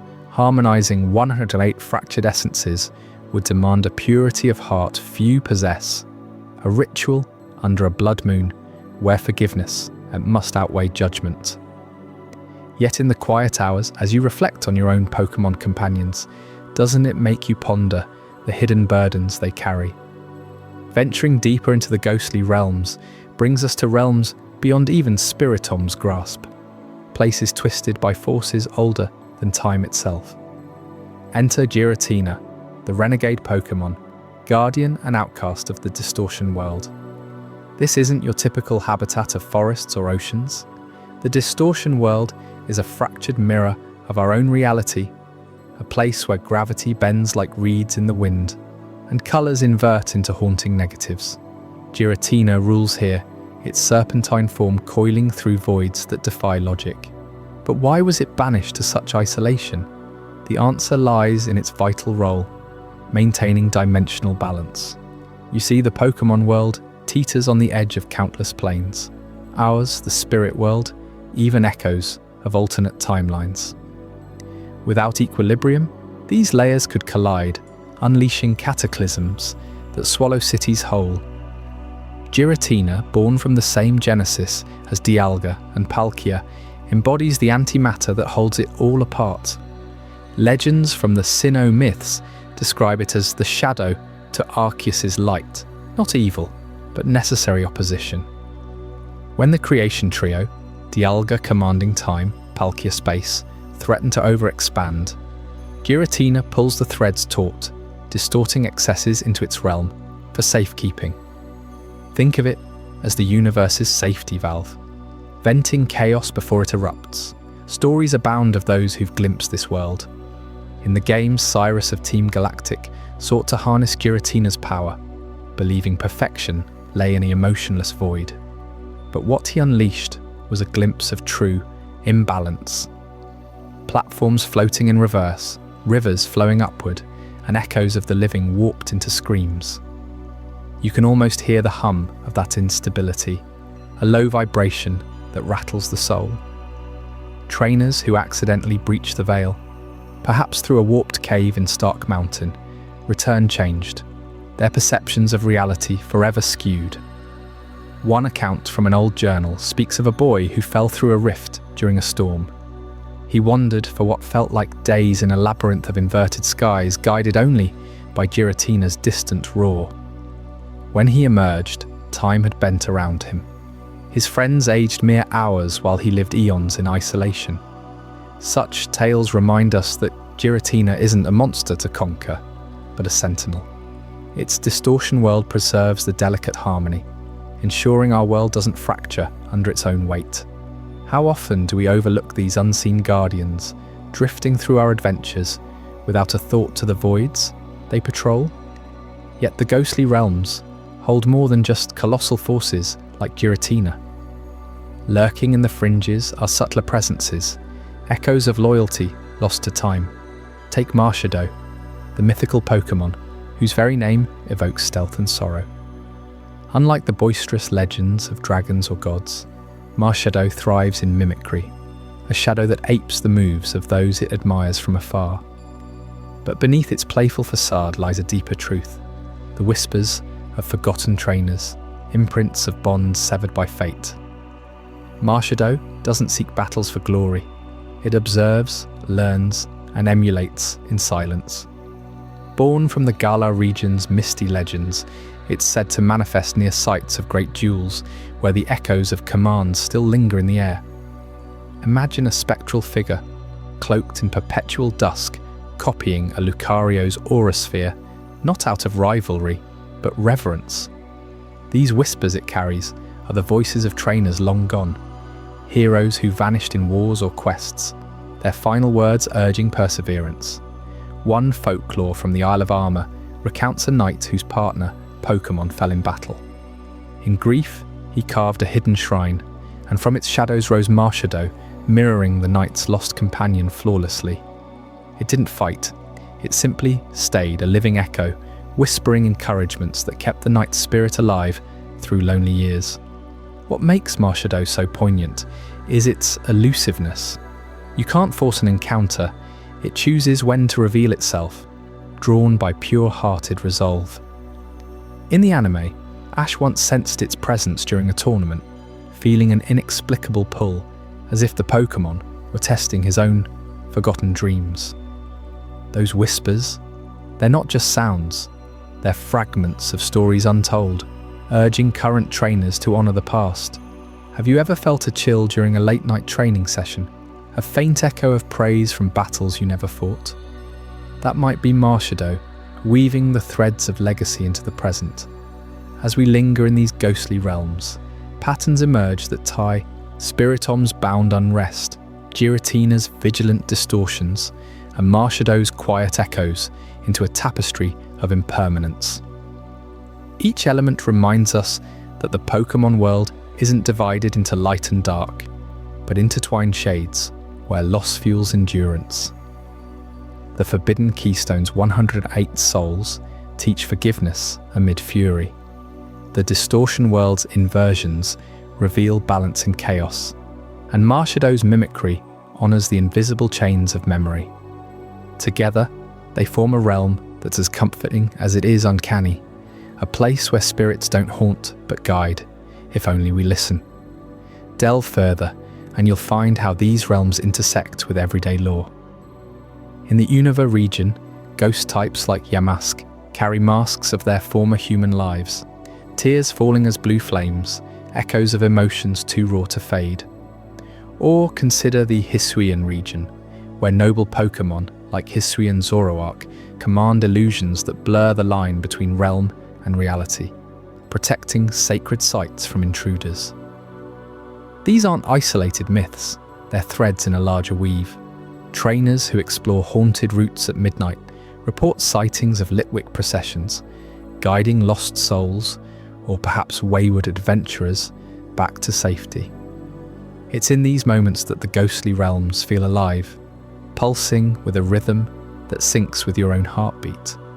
But let's pause on a specific enigma, the role of keystones beyond Spiritomb. Ancient texts from Johto suggest similar artifacts scattered across the world, each holding clusters of spirits for different purposes.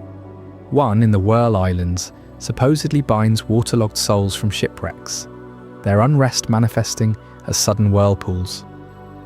Freeing them requires not battle, but a song, a melody that resonates with their drowned sorrows.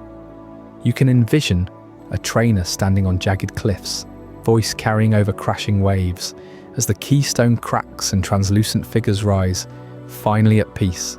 Such rituals underscore the realm's duality, terror laced with redemption. Giratina's influence extends subtly too. In the Kalos region's ultimate weapon lore, the Distortion world is implied as the origin of that destructive energy, a rift Giratina sealed to prevent total annihilation. Azit, the Eternal King, wandered its edges in his grief, learning that true power lies in restraint. His story, passed down through generations, warns against tampering with dimensional gates. What if in your own journeys you stumbled upon a shimmering portal? Would you step through, risking the balance for a glimpse of infinity?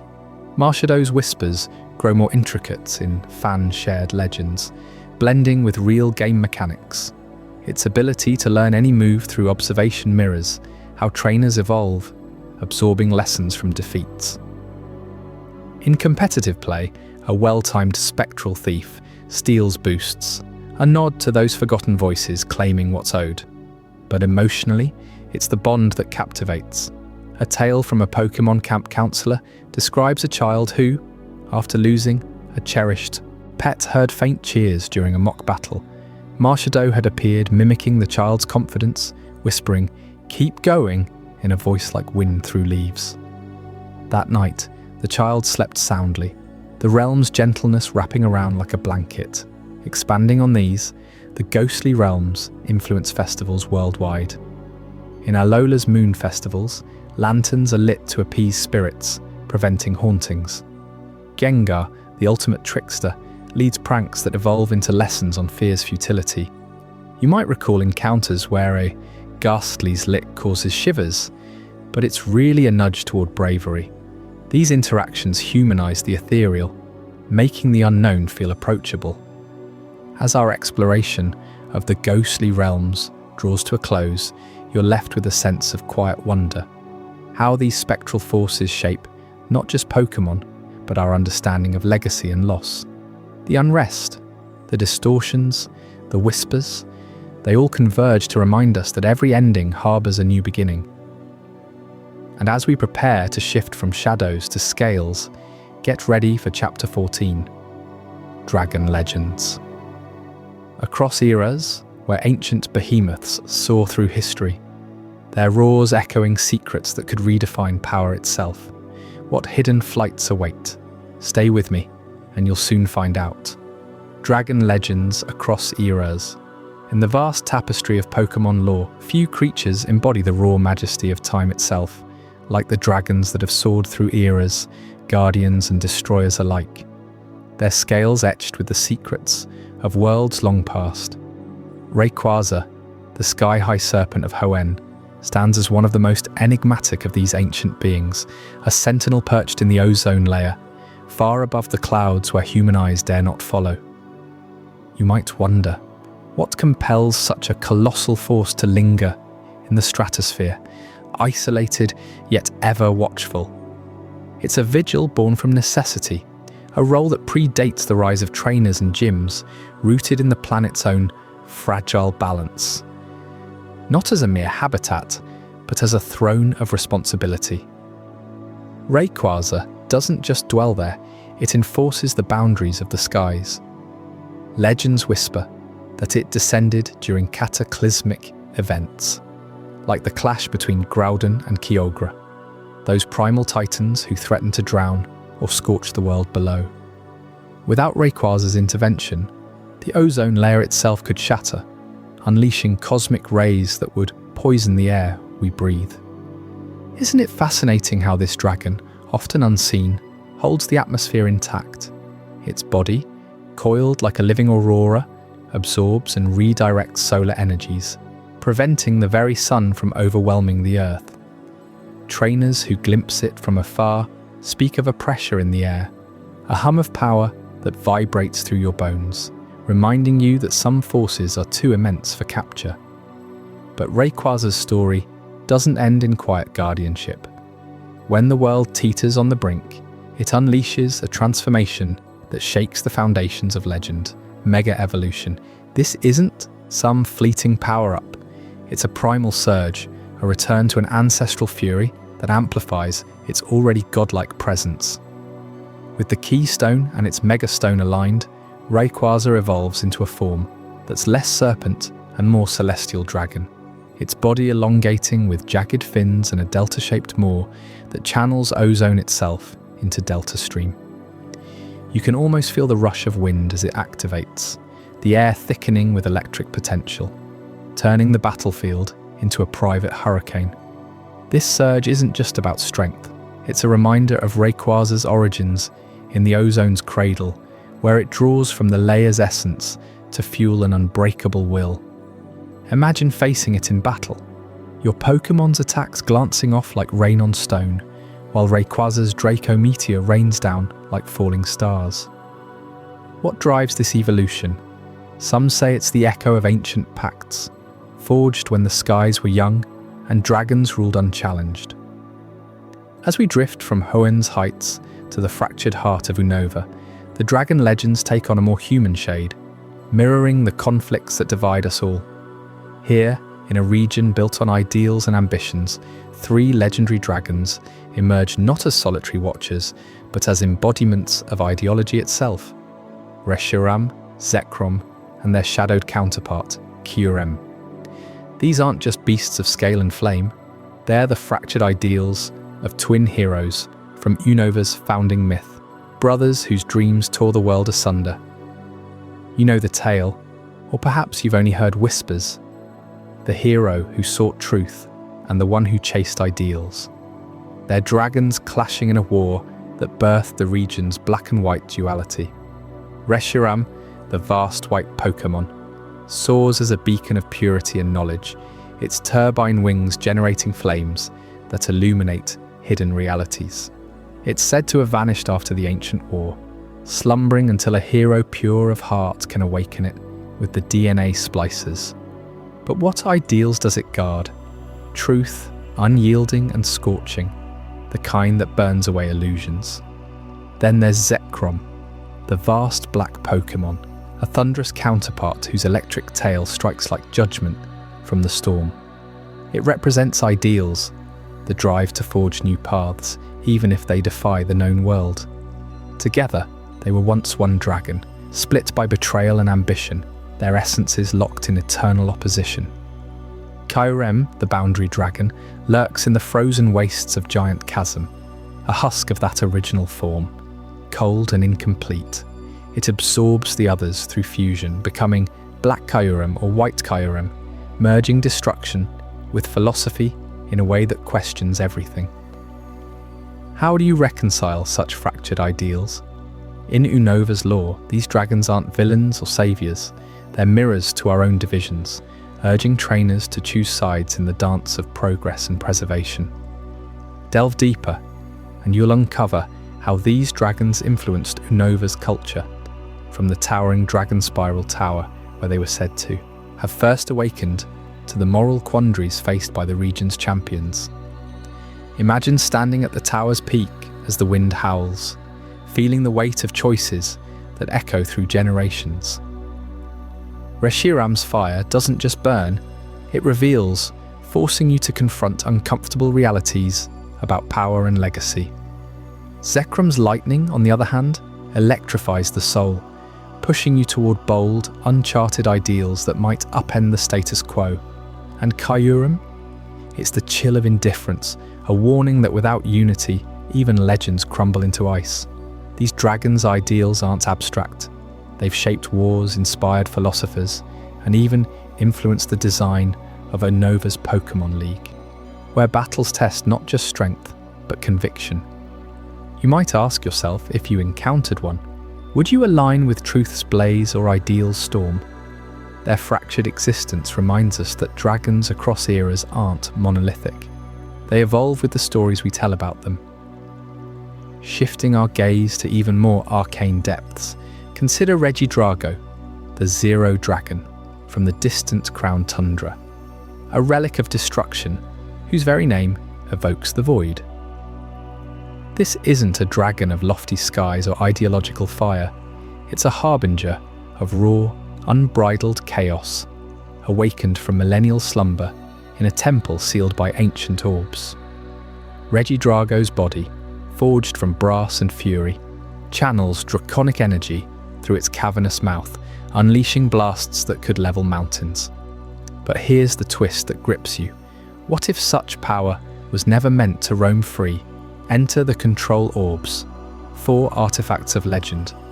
The blue, yellow, purple, and black orbs, each tied to a Regigolem's essence, designed by an ancient civilization to bind and direct Regidrago's wrath. These orbs aren't mere trinkets, They're the ancient purpose incarnate, crafted when humanity first trembled before draconic might. The blue orb tempers its ferocity with icy precision, the yellow with earthen stability, the purple with psychic restraint, and the black with shadowy cunning. Without them, Regidrago rampages as a force of nature. Its dragon energy pulses ripping through reality like cracks in glass. Legends claim it was created as a weapon against cosmic threats, perhaps even rivaling Rayquaza's vigil, but its creators feared what they wrought. Sealed away, it slumbered until explorers in the tundra disturbed its rest, proving that some powers demand eternal caution. You can sense the tension in tales of those who wield the orbs, trainers who must balance destruction's allure with control's burden. What happens when the orbs fail? Regidrago's roars echo like thunder in the void, a destructive potential that could reshape Eris if left unchecked. It's a stark contrast to the philosophical dragons of Unova, showing how across time these creatures embody our dual nature, creators and annihilators. Now let's connect these threads across the ages. Rayquaza's Ozone Vigil speaks to a dragon's role as planetary steward, its mega evolution, a surge that bridges the gap between dormancy and dominion. In Unova, Reshiram, Zekrom, and Kyurem fracture those ideals into personal quests, reminding us that dragons aren't just physical might, but philosophical forces. And Regidrago? It grounds us in the terror of unchecked power, with the control orbs as humanity's desperate bid for harmony. These legends span from Hoenn's ancient skies to Unova's ideological battlegrounds and the tundra's frozen vaults, each era layering new meanings onto the dragon's archetype. You've journeyed with me through these skies and chasms, feeling the pulse of scales against the wind, the heat of truth's flame, the cold grip of control.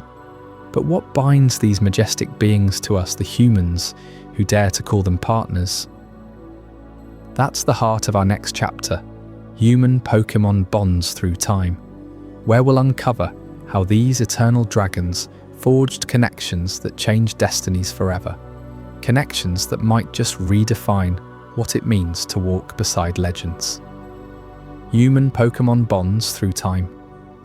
In the shadowed annals of Kanto's history, one name stands eternal: Red, the silent prodigy who scaled Mount Silver, not for glory, but for the unbreakable thread that tied him to his Pokémon. You know the tales, or perhaps you've only glimpsed them in faded game cartridges, but let's uncover how these bonds have woven through time, shaping destinies across generations. Red's journey began in Pallet Town, a sleepy village where the air hummed with the promise of adventure. At just 10 years old, he received his first partner, a fiery Charmander whose flame flickered like a heartbeat in the night. But what set Red apart wasn't his skill in battle, it was the quiet understanding he shared with his team. In your mind's eye as we speak, Bulbasaur rooting deep into the earth beside him during storms, Pikachu sparking with loyalty on his shoulder through endless routes. These weren't mere companions, they were extensions of his soul, evolving not just in form, but in the profound trust that turned fledgling trainers into legends. As Red traversed the regions, his adventures etched themselves into folklore. He didn't seek the spotlight like some. His path was one of perseverance, facing the Elite Four with a resolve that echoed the wilds themselves. Remember the Indigo Plateau, where the crowd's roar faded into whispers against the wind? There, against Lance's dragon might, Red's Charizard soared not on commands alone, but on a bond forged in shared trials, from the depths of Cerulean Cave to the peaks of Victory Road. You can almost hear the thunder of wings, feel the rush of that final hyper beam, not as destruction, but as a testament to unity. These stories remind us that true power lies in the invisible chains of friendship, pulling trainers forward when the world presses back. But Red's legacy extends beyond his own era. Trainers like him inspired a ripple effect, their timeless adventures becoming beacons for those who followed. Take Cynthia from Sinnoh, whose spirit mirrored Red's in her quest for ancient truths. She wandered the distorted world with her Garchomp, a dragon whose roars spoke of battles won through empathy rather than force. Or consider Leon of Galar, the undefeated champion whose Charizard danced in stadium lights, yet confessed in quiet moments that his victories stemmed from the Pokémon who stood by him through doubts and dynasties. These figures, scattered across time and continents, share a common thread: adventures that transcend the physical, where a trainer's whisper can calm a raging Tyranitar or ignite a Eevee's hidden evolutions. You might wonder, what makes these bonds endure? It's the way they mirror our own lives, isn't it? In Red's silence, the introvert's strength; in his Pokémon's growth, the beauty of mutual evolution. His story, passed down through remakes and retellings, shows how one boy's journey can ignite countless others. Imagine a young trainer in Alola, inspired by tales of Kanto's silent hero, bonding with a Roulette under starry skies. That connection, born from myth, carries forward, proving that the adventures of legends aren't confined to pages or pixels. They live in every Pokeball thrown today. Shifting our gaze to the grander stage, consider the Pokémon League itself, that evolving emblem of unity and growth. Born in the rugged heart of Kanto, the League started as a simple gathering of the bold, a place where trainers from dusty towns and hidden groves converged to test their mettle. In those early days, it was less about crowns and more about survival, a ritual to honour the wild bonds that sustained human and Pokémon alike. The Indigo League, with its towering badge walls and echoing arenas, symbolised not division, but the coming together of diverse spirits, fire from Cinnabar, water from Cerulean, all flowing into one harmonious challenge. Over decades, the League transformed, much like a Caterpie into a Butterfree. In Johto, it embraced tradition, weaving goldenrod's lights with Ecrutake's ancient drums, fostering growth through cultural ties that bound regions closer. By the time Hoenn's contests blended with battles, the League had become a global tapestry, where Kalos's elegance met Unova's urban pulse. You see, it wasn't just competitions that evolved, it was the very idea of unity. Trainers from opposite ends of the world, their Pokémon speaking languages of roar and cry, found common ground on those fields. The World Coronation Series in Galar, a pinnacle of this growth, where champions like Red's Echoes, quiet victors and flamboyant stars united under one banner, their bonds amplifying the collective dream. This evolution speaks to something deeper, doesn't it? The League grew as humanity did, from isolated skirmishes to celebrations of shared progress. In Paldea, with its open-world expanses, the League invites even the casual wanderer, turning every terrastole bloom into a step toward collective strength. It's a symbol that whispers, no bond stands alone. Your Pikachu's spark joins a chain that stretches back to Red's first thunderbolt, forward to tomorrow's horizons. And in that growth, we find resilience. The League as a living entity, adapting, uniting, reminding us that true champions lift others as they rise. Now let's reflect on how these myths, these storied bonds and leagues, inspire the journeys we embark on today. Myths aren't dusty relics, they're sparks for discovery. Take the legend of Red scaling Mount Silver alone, his Pokémon, the only warmth against eternal snows. That tale has driven explorers to the farthest reaches, scientists in Hisui unearthing fossils that bridge past and present, or adventurers in Paldea decoding terrestrial phenomena through the lens of ancient trainer lore. You feel it, don't you? The pull of those stories, urging you to step outside, to form your own bond with a wandering Sprigatito or a steadfast Lucario. Consider the modern trainer, glued to their Rotom phone, yet drawn by whispers of timeless adventures. A kid in Lumio City might replay Red's saga, then venture into the wilds, discovering not just badges, but self-understanding. Or think of the researchers piecing together the distortion world, inspired by Cynthia's empathetic quests, myths turning into maps for real breakthroughs. These reflections show us that inspiration flows both ways. Legends fuel our steps, and our discoveries breathe new life into them. What hidden evolutions await in your own path sparked by a story from long ago? The myths endure because they evolve with us, guiding modern journeys toward undiscovered horizons. Delving deeper into Red's world, let's linger on a lesser-told moment. His encounter with Blue, the rival turned ally. Amid the bustling streets of Saffron City, their battles weren't fueled by rivalry alone, but by a bond that mirrored the Pokémon they commanded. Blue's Blastoise versus Red's Venusaur, water crashing against vines, yet ending in mutual respect. This rivalry, timeless in its intensity, highlights how bonds extend beyond trainer and Pokémon to the human connections that sharpen them. You can sense the tension in the air, the way each command carried years of shared history, evolving into a friendship that bolstered the League's spirit. Across regions, such dynamics repeat, each adding layers to the League's unity. In Unova, Iris and Drayden's dragon heritage wove family ties into championship dreams, growth born from generational bonds. The League absorbs these threads, becoming a mosaic where personal stories fuel communal triumph. Imagine the quiet pride of a trainer from a remote Johto village, standing shoulder to shoulder with urban Galar hopefuls, unity not forced, but naturally grown from the soil of shared aspirations. And oh, the discoveries these inspirations unlock. Myths of eternal bonds have led to innovations like the Dynamax phenomenon, where trainers and Pokémon amplify together, echoing Red's silent summits.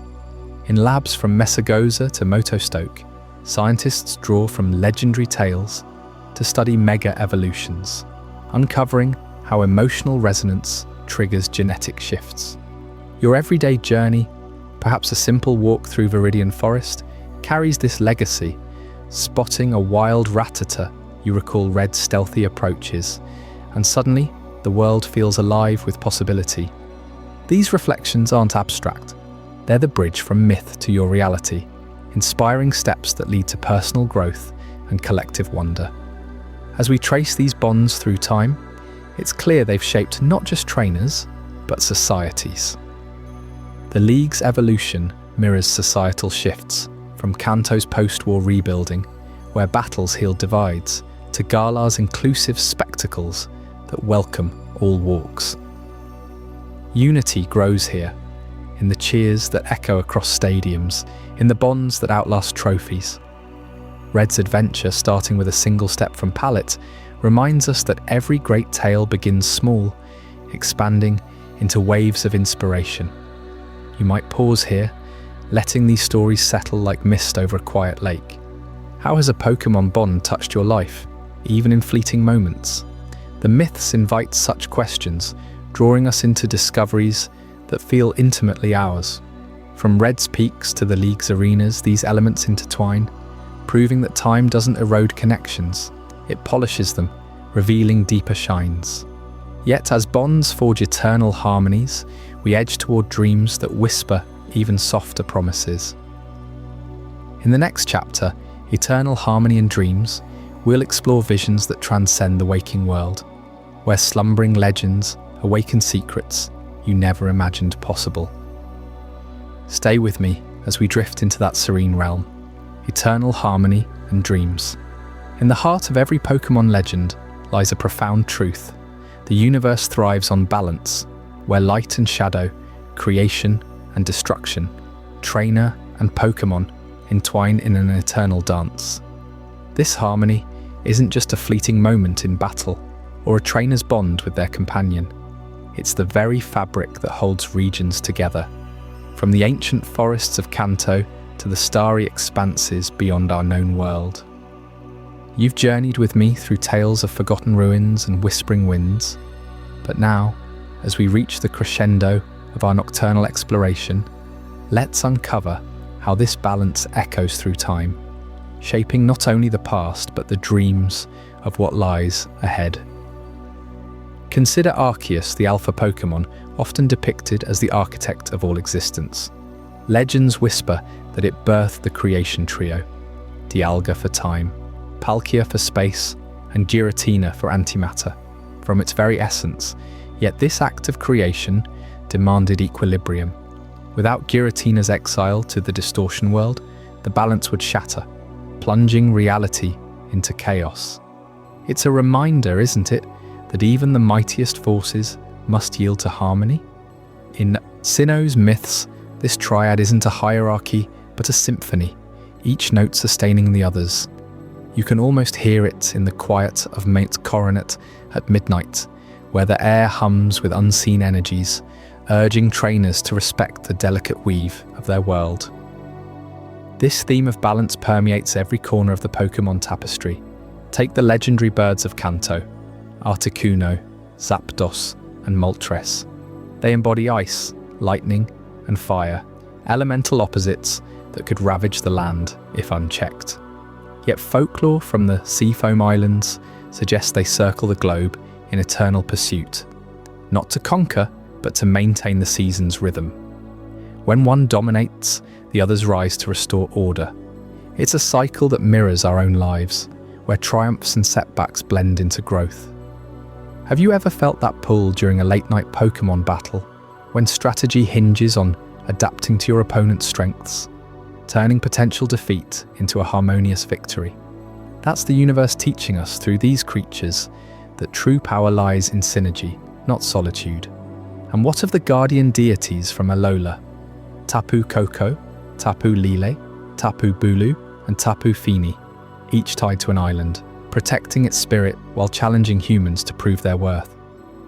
Their dances aren't mere spectacles, they're rituals of equilibrium, warding off cosmic threats like the Ultra Beasts that once tore through dimensions. In the lore of Melemele Island, elders speak of a time when imbalance invited Nihiligo's invasion, its otherworldly toxins disrupting the island's life force. Only through the combined efforts of trainers and guardians could harmony be reclaimed. It's stories like these that make you pause and reflect. In your own Pokémon journey, haven't those unexpected alliances with wild encounters or rival trainers felt like piecing together a greater puzzle?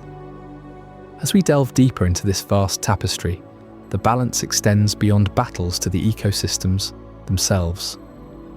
In Hoenn, the clash between Groudon and Kyogre nearly submerged or scorched the world, until Rayquaza intervened from the ozone layer, enforcing peace. This primal duo represents land and sea, expansion and contraction, locked in a feud as old as the continents. But Rayquaza's role as the Sky Guardian reveals the third pillar, perspective from above, reminding us that conflicts often resolve when we rise beyond the fray. Imagine standing on the peak of Sky Pillar, the wind carrying echoes of that ancient mediation. It's a soothing revelation how nature's law encourages us to seek mediation in our daily strife, fostering bonds that endure. Yet this harmony isn't static, it's alive, evolving with every new discovery. The Unova regions Reshiram and Zekrom embody truth and ideals, twin dragons born from a single entity, split by human ambition. Their legend, rooted in the tales of the hero of ideals and the hero of truth, warns of the dangers of unchecked pursuit. One path without the other leads to ruin. In the shadows of Dragon Spiral Tower, where the original dragon once slumbered, you can sense the lingering tension, resolved only when a worthy soul unites their essences. Doesn't it stir something in you? This idea that our quests for knowledge and dreams must balance, much like a trainer choosing between power and compassion in their team. Turning our gaze to Kalos, the eternal life and death cycle unfolds with Xerneas and Yveltal. The deer-like Xerneas grants vitality, awakening forests and hearts alike, while Yveltal, the destruction Pokémon, absorbs energy to prevent stagnation. Together, they form a loop of renewal, as seen in the legends of Geosenge Town, where their conflict once threatened to engulf the region in endless bloom or barren decay. The fairy-type lore here adds a layer of whimsy, suggesting that even in destruction, there's a spark of magic waiting to rebirth. It's a comforting thought for those restless nights, knowing that every ending paves the way for a new beginning, just as the moon gives way to dawn. This intricate balance weaves through the human-Pokémon relationship too. From the first bonds in Pallet Town to the profound partnerships in Galar's wild areas, trainers learn that harmony isn't domination, but mutual respect. Remember the stories of ancient wanderers who communed with Pokémon through song and dance long before Pokéballs existed. In the Johto region's Ecrutec city, the Kimono girls still perform rituals honouring Ho-Oh and Lugia, the Rainbow Phoenix and Silver Leviathan, symbols of joy and discipline. Ho-Oh revives the fallen, restoring life's equilibrium, while Lugia calms the sea's fury, preventing tidal overreach. Their duality teaches that celebration and restraint are two sides of the same coin, inviting you to find peace in your own rhythms. As our exploration quiets into reflection, let's consider how this eternal harmony invites us to dream beyond the horizon. The Pokémon world, for all its documented wonders, holds vast uncharted territories, future regions shimmering on the edge of imagination. Whispers from sailors in Unova speak of distant archipelagos where skybound Pokémon soar alongside ethereal spirits, untouched by human ambition. Picture lands where the Aurora Borealis dances with legendary beasts, yet unnamed, guardians of polar tundras that blend ice and plasma in harmonious displays. These visions aren't mere fantasy, they're extensions of the balance we've traced, where new ecosystems await discovery, promising fresh legends born from the stars. Envision a region cradled in the cosmos, where constellations come alive as Pokémon, weaving threads of fate under Arceus's watchful gaze. Legends waiting in the stars might include celestial dragons rivaling Rayquaza, or luminous birds echoing Articuno's grace, but born from nebula. In these undiscovered realms, balance could manifest through gravity-defying landscapes, where floating islands drift in perfect orbit, sustained by Pokémon that manipulate dark matter. Trainers venturing there would face trials not of strength, but of attunement, aligning their inner harmony with the universe's pulse. Doesn't the thought excite a quiet wonder in you, knowing that beyond Alola's shores, or Galar's cliffs, such worlds pulse with potential? Drawing from Alola's ultraspace anomalies, future explorations might reveal pocket dimensions teeming with paradox Pokémon, hybrids of past and future that embody temporal balance. Imagine encountering a being that shifts between Dialga's steel and Celebi's grass, a bridge between eras, challenging you to reconcile your memories with aspirations. Or consider oceanic frontiers deeper than Hoenn's depths, where abyssal legends rival Kyogre but harmonize with bioluminescent swarms, illuminating paths to sunken civilizations. These stars-aligned sagas would expand the tapestry, introducing types unseen, perhaps cosmic or dream-based, reminding us that the universe's equilibrium is infinite, ever unfolding. In the quiet vastness of space, undiscovered legends could revolve around a new creation myth, where comet-tailed Pokémon seed life on barren worlds, counterbalanced by void dwellers that prune excess growth. Such tales would echo Giratina's role, ensuring no realm grows unchecked. You might dream of journeying to a stellar nursery, where baby legends hatch under meteor showers, their cries harmonizing with the cosmos. This isn't speculation for thrill's sake, it's a natural evolution of the lore, inviting creators and fans alike to contribute to the grand design. What undiscovered legend calls to you from the night sky, whispering of balances yet to be struck? As we linger on these visions, the Pokémon universe reveals its deepest secret. Harmony is not imposed but co-created, a dream we all share in building. From the balanced trios of old to the starry potentials ahead, every element invites participation. Now, As our journey through the lore draws to a gentle close, let this tapestry wrap around you like a warm blanket. Feel the rhythm of Pidgey's wings in the breeze, the steady pulse of a Pikachu's spark sinking with your breath. Dream tonight of your own Pokémon world, perhaps a region where your favourite companions roam free, forging bonds that echo the eternal harmony we've explored. In that dreamscape, balance awaits your touch, turning whispers into legends. Rest easy, traveller. The stars hold endless stories, and tomorrow brings new awakenings. What world will you create in your slumber?